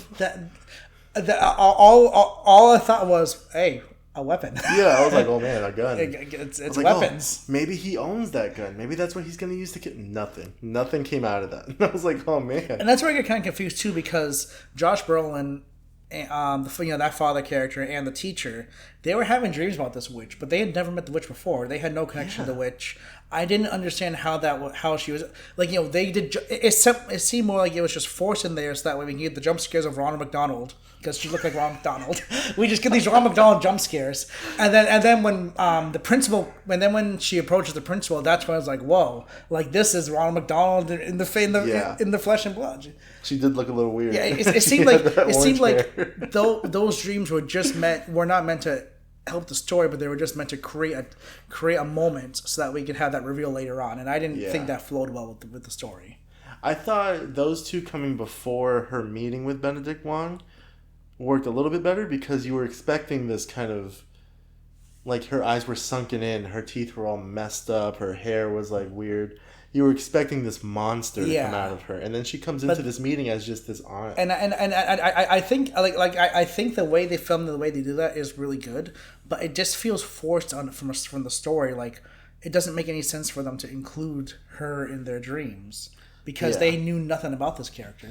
And even then, do they even know about this character because they never really see her? But by the time Josh Brolin sees her in the basement, she's just an old hag. She's not normal. Well, she's losing the power that the life forces are giving her. But I say when you think of they'll have no reason to ever think that about this. Yeah, woman. I think that was a little bit of a kind of mystical, element that they didn't have to end. They didn't have to do. Especially the one where Julia Gardner's character saw her in the dream. I was like, that's obviously just a jump scare. She woke up, she saw her in the ceiling, and then she woke up again. That was it. Another thing that kind of confused me was with the junkie, where he's in the woods and then he sees her in the woods. Yeah, and I'm trying to figure out, like, why is she in the woods? And I'm like, oh wait, no, she must be gathering branches to do her voodoo magic. But then I was like, wait, no, but she has a special tree that's like pulsating in the room. Yeah, like why was she even out in the woods? Yeah, that made me think too. Like, was she actually? Because she put up all those newspapers in the window. She doesn't want anybody to know that she's there. So why is she out in the woods? So that made me think, like, is she actually there? Is he just hallucinating? But he had never seen her either. Yeah, so he must have actually seen. Yeah, that must have been her. But a lot of that stuff just didn't make sense. But I did like how eventually they made her like this actual humanized kind of character when she was. You can see that she could easily be somebody's aunt. She could easily be like your neighbor or somebody like that, and she just turns into this absolute monster. Some like long distance. This is all I can't find the thing that I originally read, but it just says it's the central idea of weaponizing humans as a core theme that neatly ties into the film's title. Throughout the film, those under Gladys' spell become unstoppable weapons at her bidding. But I think that still goes back into what I was saying. They weren't intended to be weapons. Yeah. They were intended to heal her, and then she just used them. She turned them into weapons. Yeah, but that's why I'm going. I'm thinking instrument would have been a better title because you can use an instrument to heal you. You can use an instrument to fight. You can use an instrument to do your bidding. Maybe just because weapons sounds like more like an intriguing title than instruments. Maybe. I don't know. It just didn't really... The name of the movie and also it being called Weapons, I think, was the only thing that I didn't really care. Also, that weird scene where there was just an AR, like just over. Well, we were talking about that. Oh no, he was trying to find his research thing while we were talking about it. Yeah, we were talking about how like that kind of had nothing to do with anything because it was just a giant AR. It's like, oh yeah, there's a weapon. And I know you guys are talking about like how did these people also see her in their dreams when they were like they had no idea who she was beforehand. And another thing that bothered me about the movie was okay. So this I actually loved that Josh Brolin was trying to figure out the mystery, taking the map, circling things. That's what I was liking the movie the most. I was like, okay, this is great. We're trying to figure out what's going on. But then it kind of just cuts away. And we never kind of go back to that. So we go back to it briefly, but like we never get that like sense of like being able to solve the mystery because we have these cuts that tell you what happens instead. But besides that, I thought it was kind of unbelievable that we have this parent who's like looking at these footage and goes, hey, let's figure out what direction the kids are running in. It's like, for a month, the cops didn't think, let's figure out where the kids are running to. Yeah. Because they would have easily found out that kid Alex lived right there. Yeah. And then they would have gone in, they would have noticed that all the windows are boarded up, something's weird. Like, let's investigate. Like, they talked about how all these Ring cameras are picking up the kids when they're running out of their houses, and none of the cops thought, let's see what direction they're running in and see if there's a connection. That's like Josh Brolin all of a sudden was like, let's figure that. Like, if this was the first couple of days where the kids were missing, I would understand that because, the police are trying to figure out what's going on. They got to investigate and interview people, and Josh Brolin's trying to do the nitty gritty. But over a month, they talk about how a month passes, and not once did these detectives think, let's figure out, these kids ran away. Let's figure out where they ran away to. Yeah, they were all like just ready to just be like, let's put it to the side. Yeah, they were pretty much ready to just let everything die. And then, this is also probably a nitpick of me, but you're telling me that, they were running, you're telling me that no other Ring cameras in the entire city picked up a running child? Yeah. or like traffic cameras or anything. Yeah, or like nobody, just outside. Like people coming home late because they were out somewhere, or people coming home late because they were, at a party or something like that. Nobody saw these kids just running. Or people in their houses didn't just hear like noise outside and be like, what is that? Yeah, that was a weird one. Well, another thing I did like about the film, Julia Garner's character, how they make her such a tragic character. Like, you can tell that she's been through the ringer. Because there was that whole thing about how, like, immediately when this happened, everyone was pointing fingers at her. Because she has a history of, she gave a kid a ride home once because they missed the bus.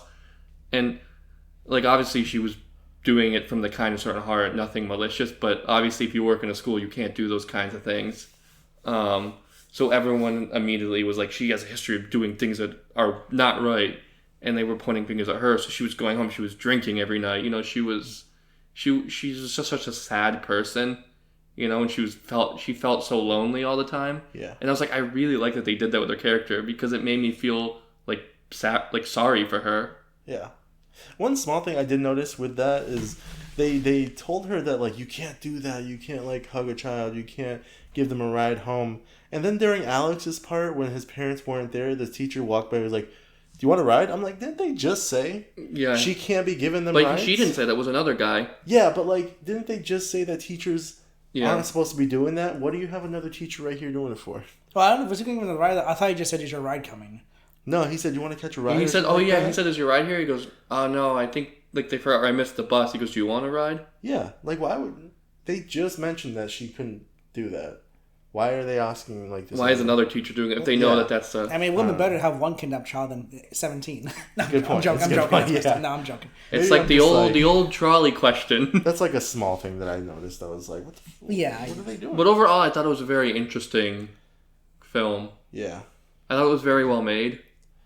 Yeah, I enjoyed it. It is a well-made movie, and I think it does, like, the horror thing really... It's weird. I think it does, like, some of the horror scenes really well. Like, it has that tension. It has that really eerie atmosphere of, like, what happened to these kids. Yeah, it's not afraid to just sit on something for a minute, and you're like... Well, but on the other hand... You can't see what I'm doing. There were scenes in the movie where I'm laughing, and I'm thinking to myself, should I actually be laughing at this?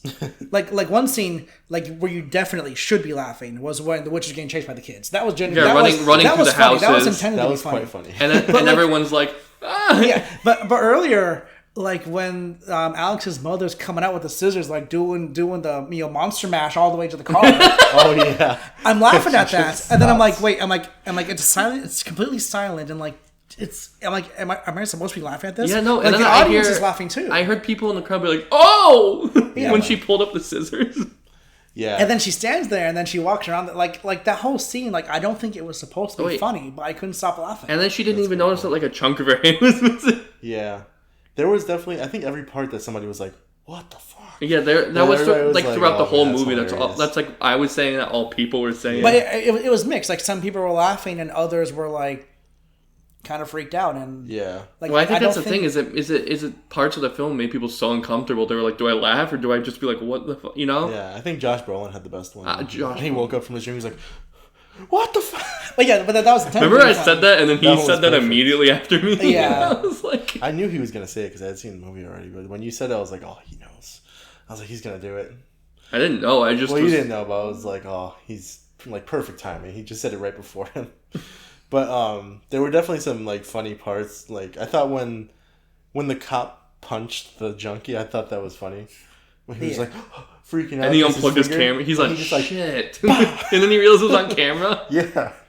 Like there was a few things between the two of them that I thought were really funny. Can I say there was like him, Alden Ehrenreich, who played the cop, who was also young Han Solo in Solo. I don't know if you realize that. You've never seen Solo? No. Okay. I thought we didn't watch that together. I thought we saw that together because we went I guess it's just a date or something. Yeah, no. again. It might have been a date. What do you mean again? When we went to the the casino, the restaurant, at the casino, and the waiter only brought me the check. Oh yeah, you want to? Yeah. Did you pay? No. No, I was like, can we? Well, that's rude. We weren't on a date. I Well, drove. it That sounds day. like it was a date. He drove. You should have I definitely gave you paid. gas money. I drove to almost 2 hours. You should have definitely paid. What was that for? A concert? Was that of Monsters and Men? Oh, of Monsters and Men, yeah. But the cop, Alden Ehrenreich, and then like the captain, they seem to have this like weird like relationship. Like it seemed kind of The tense. captain not was get the was relationships? the captain was his wife's father. Yeah. Oh, is that who that was? That was his Yeah, father. that was. I didn't realize that. Yeah, that's why he said.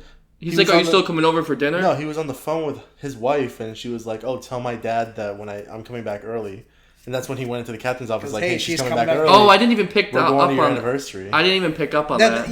The wife character was kind of like pointless too, because like all of a sudden she's like attacking the That was teacher. Paul And then, like, Scheer's she- wife. She kind of just comes out. She kind of just gets dropped. I'm like, June what was the Diane whole point of all Raphael. this? Like, why did they create this tension with this teacher character? Because it didn't make me feel like, the fact that the teacher was sleeping with the cop didn't make me feel that like the teacher was more untrustworthy than she already was. And then the whole thing just kind of got dropped. I'm like. Yeah. Like it seemed like this movie had like ideas for the story. Like I think the general story that this movie's trying to tell is fantastic. I actually really love this idea of the story, but I think But the like way the it's kids trying to going execute. missing. Yeah, but I think having these kids go out missing, having there's a witch being involved. Drew I loves think missing kids. Yeah. I think the way it's I think the general story is fantastic, but I think the way it executes the movie or story kind of falls flat. And that's the same issue I had with Barbarian. Barbarian had a fantastic idea for a story, but the way it was doing it didn't really sit right with me. I think it's gonna I fall, think I see Drew. what you're trying to say. Like the Looks like it's gonna fall. main plot was a really good story, but Yeah. like they had a lot of these extra little things here and there that just didn't. And they weren't a necessary. lot of times I can overlook stuff like that, but like for some reason with this one I kept looking back and I'm like why am I, Yeah. like, why is it like this? Why I'm is it gonna like give that? Zach Cregger the benefit of the doubt and be like, this is only his second film that he's Yeah. he's made, So like, I want to see like, I like his films enough that I want to see how he evolves as a filmmaker. I want to keep Yeah. watching his movies. Yeah, and obviously, like, it's really easy to tell that he loves doing this, and he's like putting everything, like his whole heart into the project. So I want to see how he keeps evolving because already I could see a difference between this and Barbarian. Yeah. Obviously, this had a bigger budget. Barbarian was pretty much Yeah. one location for the most part. For the most part. Yeah. But yeah, I want to see how he keeps evolving from here. Yeah, and I will say, as a more kind of general idea, is I think the reason why horror movies have been fantastic recently is because there's been a lot of really good horror directors that have come out. A lot of like young faces who are just really good at making horror movies, like the Philippou brothers, Yeah, Zach Cregger, the Daniels, the Daniels, Robert Eggers. the Daniels who did like Swiss Army Man, I said they did everything. Well, they or- don't really do horror. not Yeah, horror, I was but gonna say they didn't do horror. sorry, No, I not think I meant that. just like newer filmmakers. Yeah, but I'm who are talking about doing- like horror in general. Oh, horror. Okay. There's like Robert Eggers, he made Nosferatu and all those other Yeah. movies that were great. Who's the other one? There was one that I just saw a movie by, and I was like, oh man, this guy is gonna go I guess- like, to the moon. I was gonna say James Wan, but he's been doing it for a long time, Well, and I like- don't really think all his movies are great. He's not like a newer one, but like Jordan Peele was doing. Yeah, Jordan Peele. amazing. That's where I'm looking. Like Zach Cregger is kind of doing that Jordan Peele. He was thing. trying to buy this movie actually, Jordan Peele. Was he Yeah, really to I heard produce he got it so mad or be an that- EP on it?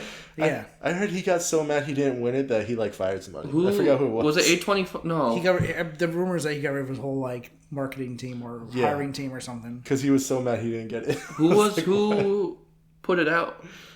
I have no idea. I don't know. Not Jordan Peele. Not sure. But Jordan the Peele. thing is like I Not Monkey actually Ball. kept thinking this whole time. I'm like, wow, Zach Cregger is doing this like Jordan Peele thing. Like he's started in comedy, now he's going to horror, Yeah. and it's like big horror that's being very well received, like Jordan Peele's films. Yeah.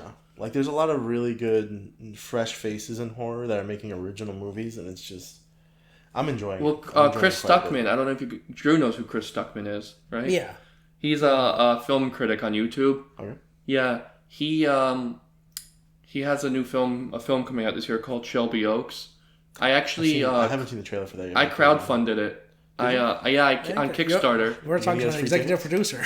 Yeah, I didn't pay that much You're gonna money. get a producer credit? No, I didn't pay like $1,500 to get or whatever. Jesus. It was to get a producer credit. I think I gave like $75 to him. I would do that just to get a producer credit, dude. $1,500 for that. I think I gave him like $75 or whatever. Well, they better give me a And I percentage. get like I get a Blu-ray of the film. I get like a poster. I get a digital copy of the script. You get free I get a tickets? digital version of the movie.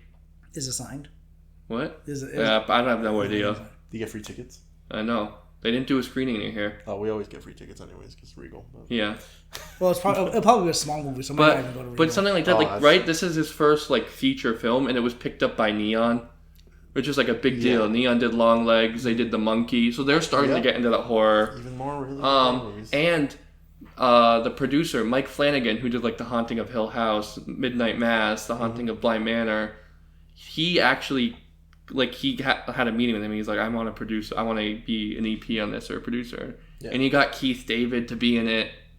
Like it's and this project became on Kickstarter.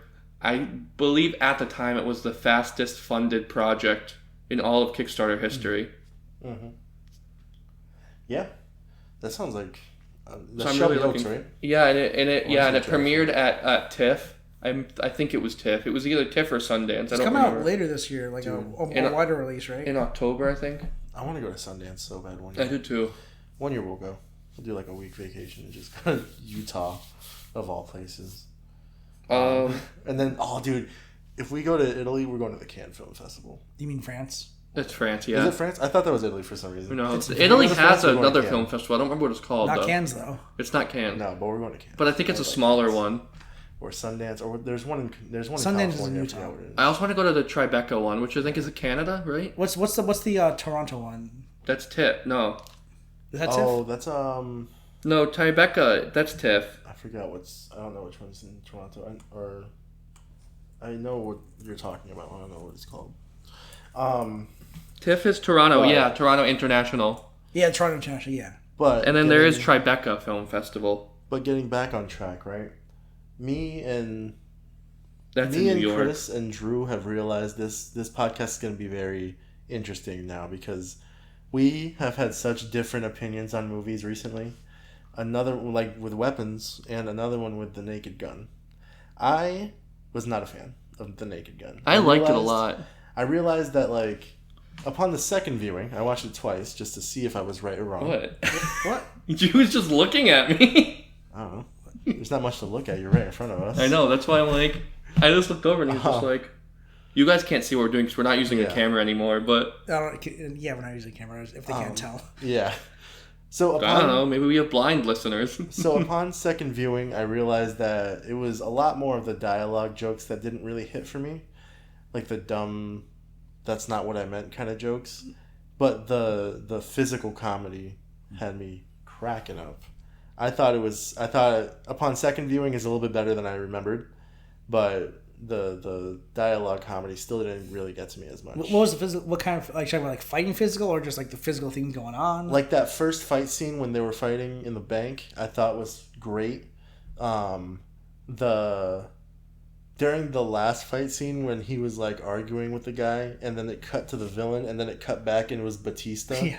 I cracked up. I was like, "There's no way they got Batista here for one scene, and he's just like an extra." I thought that whole like snowman scene was great. Yeah, that one was one of the most Yeah. things I've seen in a movie. Exactly. And then there was what was the other one? There was one more that I remembered was really funny.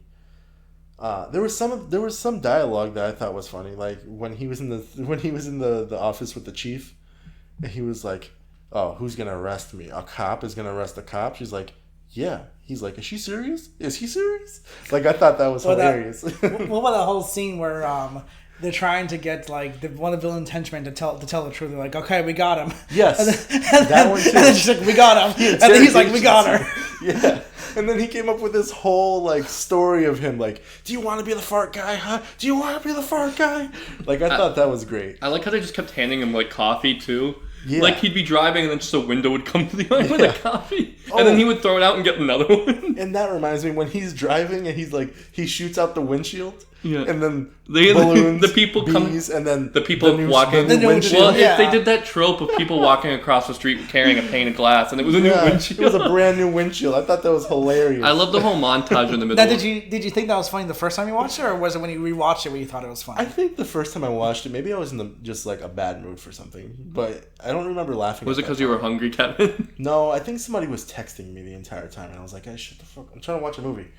So I think maybe I just missed a bunch of the physical comedy. But this second time around, I watched it like through and through, and I thought a lot of the physical comedy was I like there was that montage like in the middle of the movie where him and Pamela Anderson go on like a vacation Yeah, the together. snowman. Just We were said talking that. about Yeah. No, but it's just like Chris, the you need book to get of off your phone, it's dude. just like the book of spells and stuff. You need to get off your phone. I think- we just talked about that one. I think he's doing research. I think. He's Are you trying to doing think- research?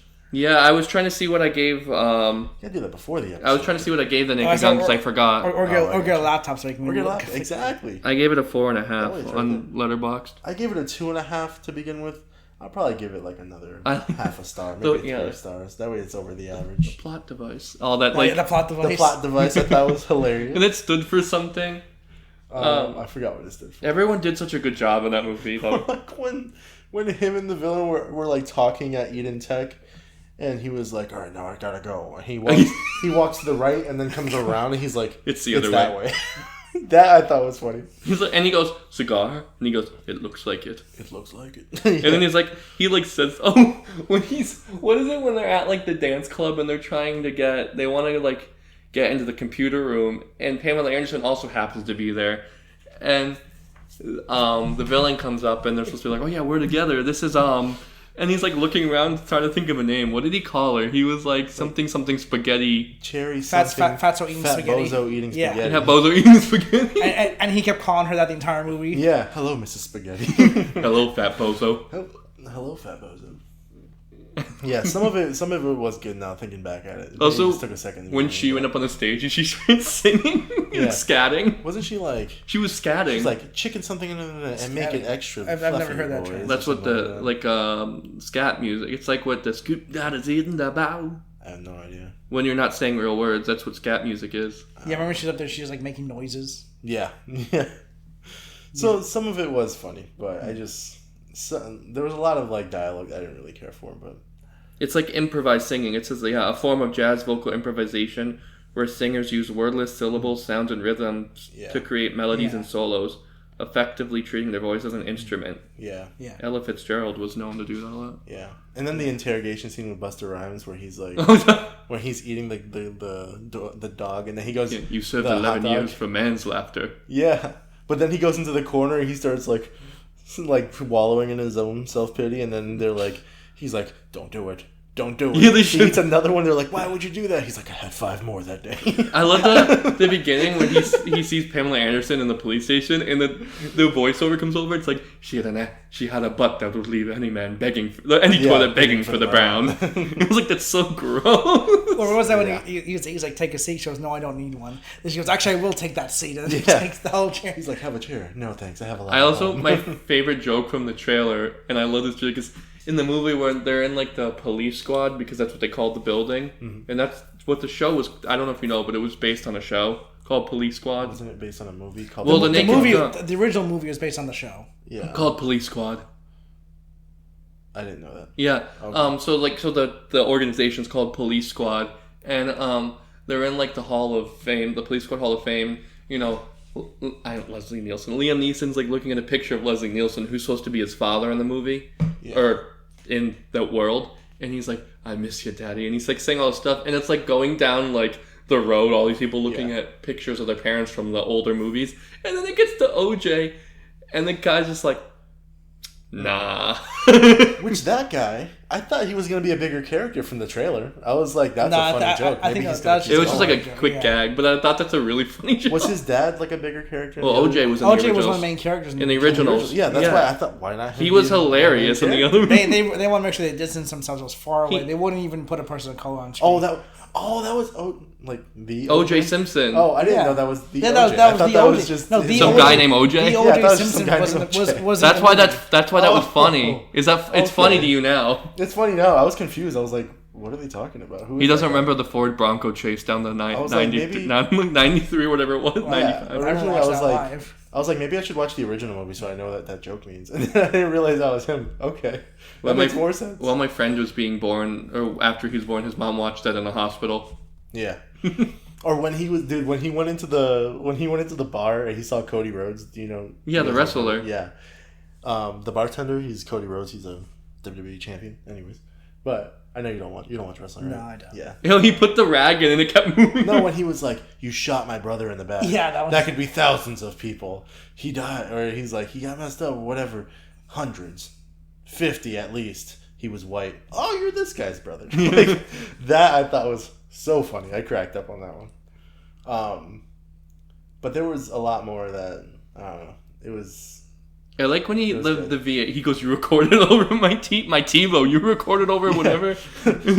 What is that? He goes, "I even wrote a song for you. I rented out studio space for a whole weekend." Yeah. And then in the credits, they play the Yeah, song like of they play Liam the song. Neeson singing. Did you stay for the credits at all? I stood for the like that scene where they were at, but I didn't finish the credits. I Well, didn't yeah, know what when it was. fades to black, the credits are like all like these random things, and then they keep repeating them over and over again. Yeah, for there 10 was like, minutes. and then they would Oh, be I like didn't get set dresser, and they would have someone's name, and they went on set dressing, ranch, vinaigrette, Italian. Oh, I didn't see that part. But then they had one of the things was the song that Liam Neeson mentioned. They played it in the Yeah. credits.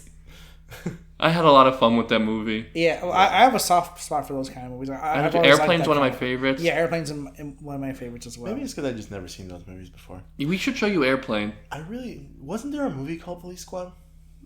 There's a There's show. Police Academy That's it. That's what I was thinking of as Police Academy. with The Michael guy- Winslow. The guy that who, makes the like, sound makes effects. Sound effects. Michael Winslow. He was on America's Yeah. Got Talent too. He's hilarious. That's the movie I was thinking of. I think I've seen that movie before. There's a couple of them. Yeah.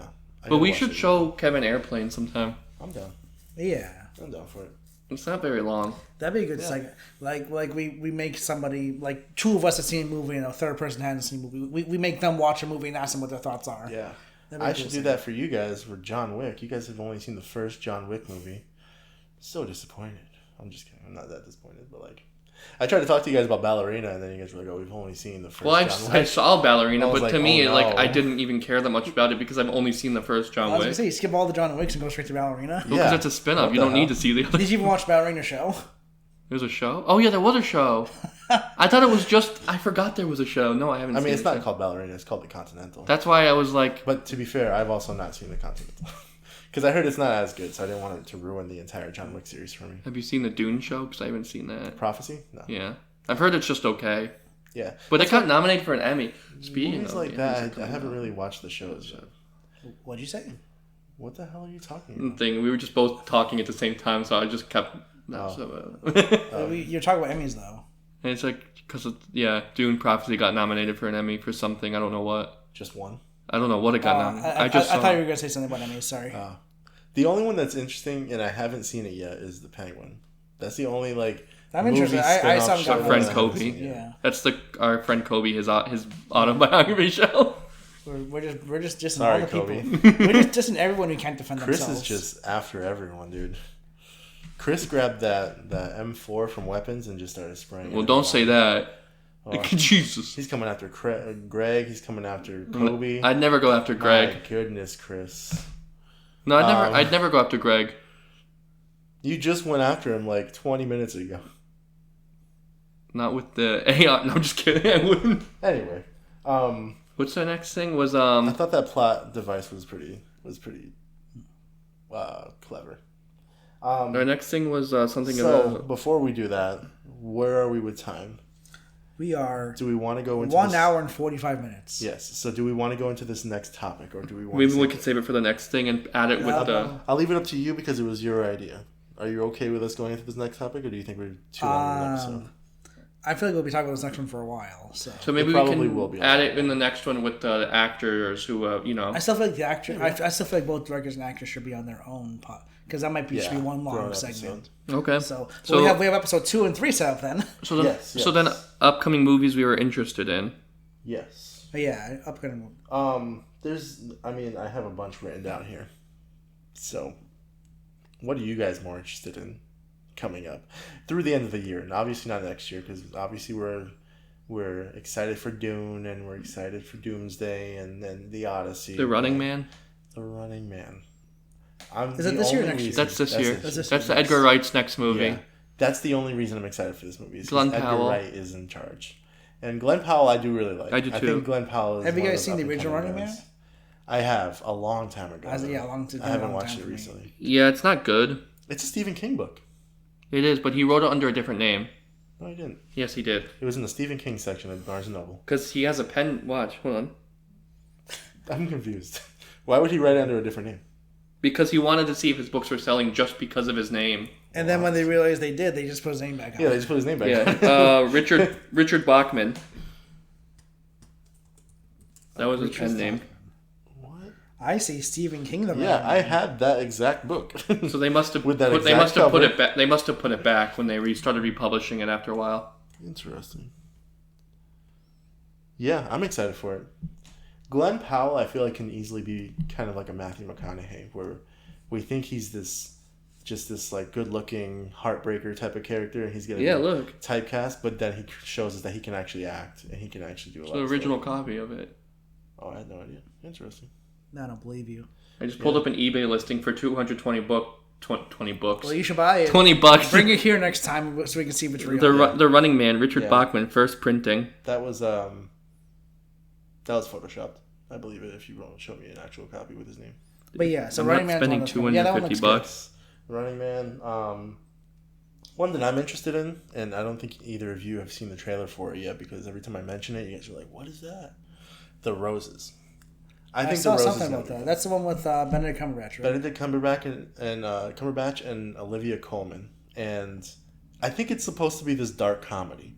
So it's basically they're married, but their marriage is going to shit, and they're getting this divorce.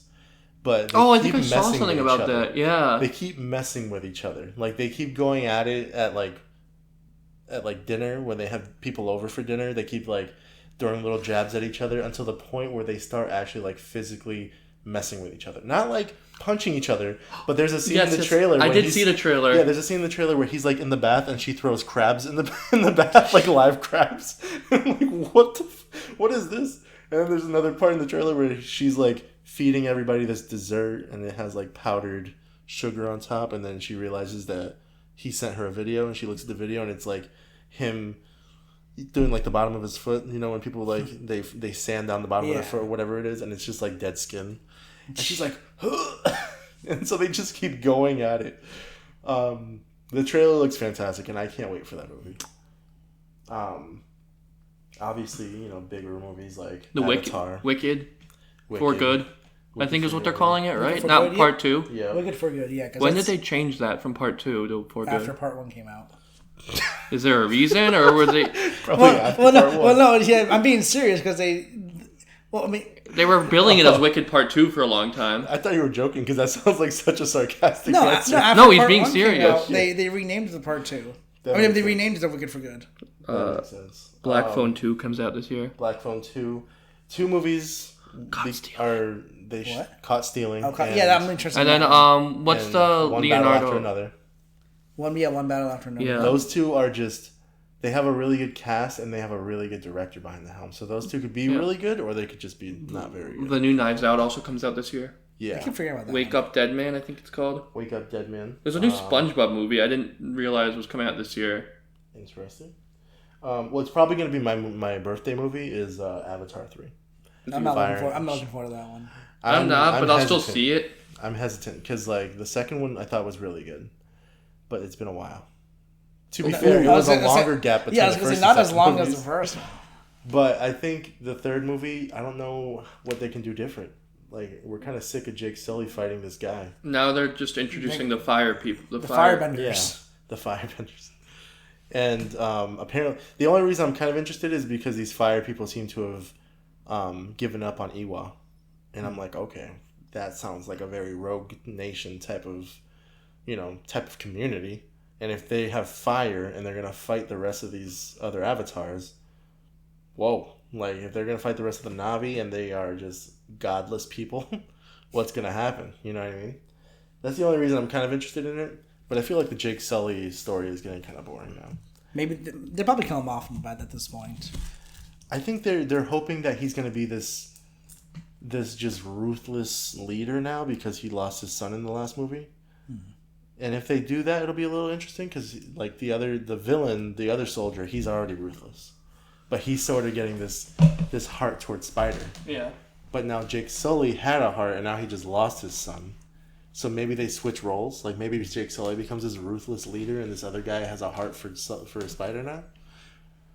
Who knows how they do it? But hopefully they do something a little bit different. A few more I'm interested in is the new Coen movie. Which one is it? Ethan Coen or Joel Coen's new movie? They're both making a movie this year. Which one's doing Honey Don't? Ethan is. Ethan. Why are you standing up? Because I had to. Yeah, my ass hurt. I'm telling you to sit on Danny's face. Just do it.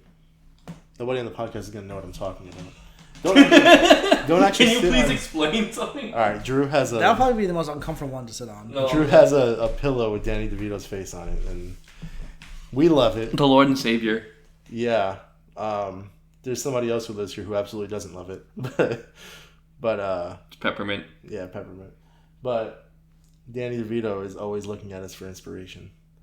With those pearly whites. Yeah. But yeah, which one is the other Coen brother coming out with? I forget what he's doing, but he's doing. I'm pretty sure he's doing something else too. Do they not do stuff together anymore? No, they kind of separated. I don't know if it's like a great difference, but haven't really made movies together in a while. Huh.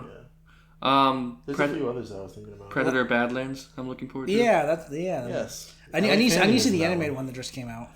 I didn't realize until I saw a post about it. Ellie Fanning and Dakota Fanning are sisters. Yeah. So Yeah. I didn't Elle realize Fanning. that. They both look the Is same. it Elle Fanning? It's Elle. You keep calling her Ellie. Because it's E-L-L-E. Yeah, it's Elle. Ellie. I'm Hispanic, so L is just E-L. I know. But Elle Fanning, she's good. I watched a movie recently with her and Justice Smith called All the Bright Places. Yeah, you were telling us about that. It's like one of those teen dramas, like The Kissing Booth. I've never seen Nothing. Kiss in the Booth. I don't know what he's talking about. It's nothing like the kids. No, it's like The Fault in Our Stars or like one of those kind of movies. Paper. Town, yeah, those. Yeah. But it's her and him, and like basically she just lost her sister. Her sister died in like a car accident, and it's around the time of her sister's birthday, where she's like feeling really down and out in the dumps. And Justice Smith finds her and like pulls her out of this slump, and gets her like out of the house. She has a fear of getting into cars since the accident, so he gets her into a car and drives her places. It's all for this like student project where they have to explore. It's based in Indiana. They have to explore like different places in Indiana and write a project on why they love these places. But it turns into a lot more than just a project. Like they end up falling in love and this and that. But he turns out to have his own problems. It's actually a pretty good movie. I liked it. But she was really good in A Complete Unknown. So I'm kind of interested to see how she is in Predator Badlands. She seems funny from the trailer. So we'll see how it is. I need to stop getting excited for movies from the trailer. There's I feel another. like it's That's burned how me they a few get you. times. That is how they get you. Especially the Marvel ones. Yes. There's another movie I want to see. It comes out in October. It had a premiere at like one of the film festivals at the beginning of the year, and it's called. I've been wanting to see this since I heard about it. It's called If I Had Legs, I'd Kick You. I haven't seen the trailer for you, but I've heard about it. Rose Byrne, Conan O'Brien, ASAP Rocky, Christian Slater. Random cast. Yeah, but Conan O'Brien plays a therapist in it, which is like perfect for him because he can. They're billing it as a psychological comedy drama, so being a therapist, I think, is going to be such a good role for him. Yeah. And I like Rose Byrne a lot too. Yeah. She was great in like Neighbors and all that. Like Yeah. A few real quick ones. Smashing Machine. Guillermo del Toro's Frankenstein is coming out this year. Do you know why? I feel like he was. I think it said October or November, one of those two. I feel like he was made for a Frankenstein movie or like these monster movies. I also realized there's 3 different Frankenstein movies coming out within the next year. Yeah, we talked about this last night. Which is Maggie- funny because it also happened with his Pinocchio. Yeah. Yeah. Yeah, it was the Disney Pinocchio. It was his Pinocchio, and then some Italian studio made Yeah. one where Pauly Shore And then around the same was the time, voice of Pinocchio. Disney made the live action Pinocchio. That was not good with Tom That wasn't Hanks. very I almost said Tom Riddle. Yeah, I'm probably most excited for Guillermo del Toro, but I'm also really interested in Maggie Gyllenhaal's, just because Christian Bale is playing Frankenstein, and there was one picture that came out of him, and he looks great. Who's playing him in? It's Jacob Elordi, right? Jacob Elordi, Yeah. but And Mia Oscar Goth in Isaac- it. Oscar Isaac is playing Frankenstein. He's playing the Doctor. Yeah, Frankenstein. and then Mia Goth is like his wife or something, right? You know who's She's playing supposed- somebody. I don't know who it is. Do you know who's originally supposed to play the monster? Who? Andrew Garfield. Was he? Yeah, but then he dropped out. He had to drop out due to like scheduling conflicts. But he was set to be Frankenstein's monster. I thought that would be a great role for him. That would have been fantastic. We're all used to him being like the good guy, and him used to being like this really clean cut, cute, Yeah. love interest. But this Or will be good for Spider-Man. Jacob Elordi's career at least. I think because he is actually a pretty good actor from the Yeah. things I've seen. He is. I loved Euphoria, and I thought he was really good in it, even though people hated him because of the character that he was playing. But I thought he played the character really well.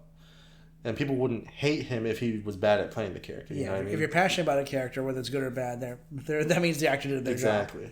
And he was that type of character where like you're supposed to hate him. So if you're not hating him, he's not doing his job right.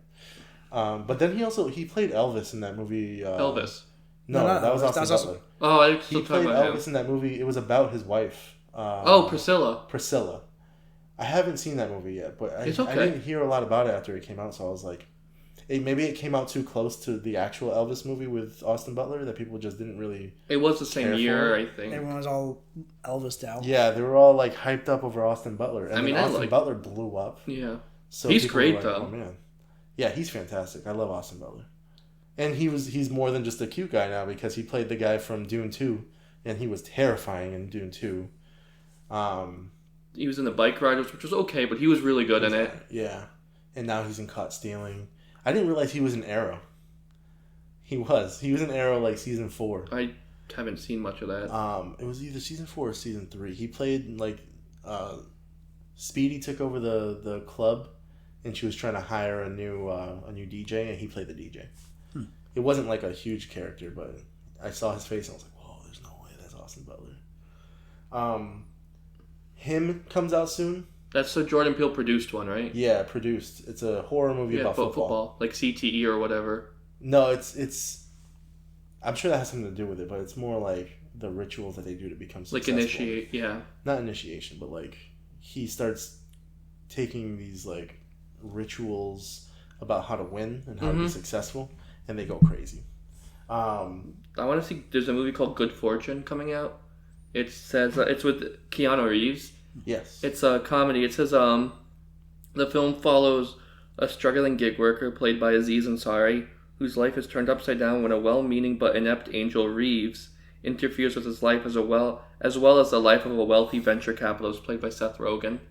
I wasn't that interested in it the first trailer. The second trailer, I'm more interested in it. It looks like it could. Maybe it won't be great, but it looks like at least funny. Yeah. How about you, Drew? What movies coming out are you interested in? You guys have pretty much just covered everything I'm thinking. Oh yeah, there's the can't- Andy I'm trying to Serkis think of what Animal else Farm is- that's coming out. That's a What? thing. Yeah, Andy Serkis is making an animated Animal Farm with Seth Rogen, him, the girl that played Miss Marvel, and Kieran Culkin. Yeah. I only have 3 that we haven't talked about written here left. Oh, yeah. Zootopia 2 looks. I'm just doing. Oh, I'm yeah. just doing like last minute That's one research. of them? Yeah, Zootopia 2. Yeah. Does that come out this year? Well, Project Hail Mary? next year. No, next year. I want to see that. That's was- that's actually my next movie. If you guys didn't know. Chris Miller's director. Yeah. Yeah, me and Phil Lord. Yeah, I bet. There's one that I'm interested in. I don't know if you guys will be interested in it. It's called The Smashing Machine. Oh yeah. I said that earlier. It's about Mark Kerr. He's a UFC or MMA legend back in like Pride and the early UFC days. And there's also a movie coming out about Christy Martin, the boxer, yeah, that's with Sydney Sweeney. Sydney Sweeney. But The Rock is playing Mark Kerr, and that is probably a really good casting because he was built like The Rock is now back when he was fighting, and then a bunch of crazy stuff happened and he like fell off, and everybody back then was on like drugs and stuff like that and steroids, and it just really affected him. But the last one I have, which I think the three of us are pretty similarly interested in, is Mortal Kombat 2 comes out this year. That was on my radar. That was. Is it not? I knew it was coming out, but it's not something I I'm didn't care like for the really first one. excited for. I didn't see the first one, but I didn't know that the second one is like surrounded Johnny Cage. by Johnny Cage. I thought it was just gonna be like another, you know, we have all of these characters. Maybe Raiden is the main character, but it seems like they're really focusing on Johnny Cage and Carl Urban. Mm-hmm. Carl Urban, right? Yeah. He's fantastic. I love that guy, especially in The Boys. Yeah. Oh, he's fantastic in The Boys. So I think like a Johnny Cage type character, a sarcastic kind of character like that, he's gonna be good in. I'm interested in it. I mean, I'll see it, but like, yeah. We watched that last one in a drive-in theater. yeah, it was a double feature. It was that, and then it was Godzilla Godzilla, one of the Kong. Godzilla versus Kong. Yeah. I've never been to a drive-in theater. They During COVID. where the McGee was, they opened up a drive-in theater. Oh, It was and during then COVID. they only did it once. well, we should find one near us and go to one. There's I haven't- Mendleton, which I think is in I've never Connecticut. been to The close one's like an hour away. Yeah, I think that's the Mendleton. I'm down for a road trip if you guys are sometime soon. I've never been to a drive-in, but that's on my bucket list. But who knows? Because have you seen the movie Hard Eyes? No. After that movie, I'm maybe a little bit skeptical. Mendon Twin Drive-In. Yeah. It's about It's far. It's fun. an hour and 25 minutes from us. Interesting. So now the audience knows that we're within an hour and 20-minute radius of... I'm just kidding. Yeah, that's pretty much all I got. Yeah. The next episode, we'll go over the other topic, which... Should we just say, like, what it is? So they... Sure, previews for next time. Yes. Drew had a really good idea for a topic we were going to talk about today, but we're 2 hours in, and we haven't talked about it yet. So maybe next time.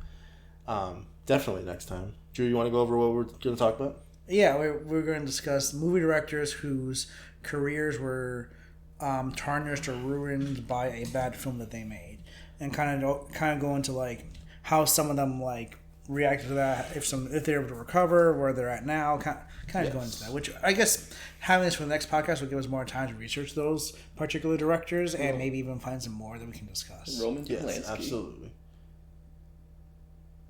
What did you just say? His career was ruined for other reasons. Yeah, but still, his career was still ruined. We're talking Yes, about a movie. that- Oh, by Directing movies. a I think you meant in movie, general.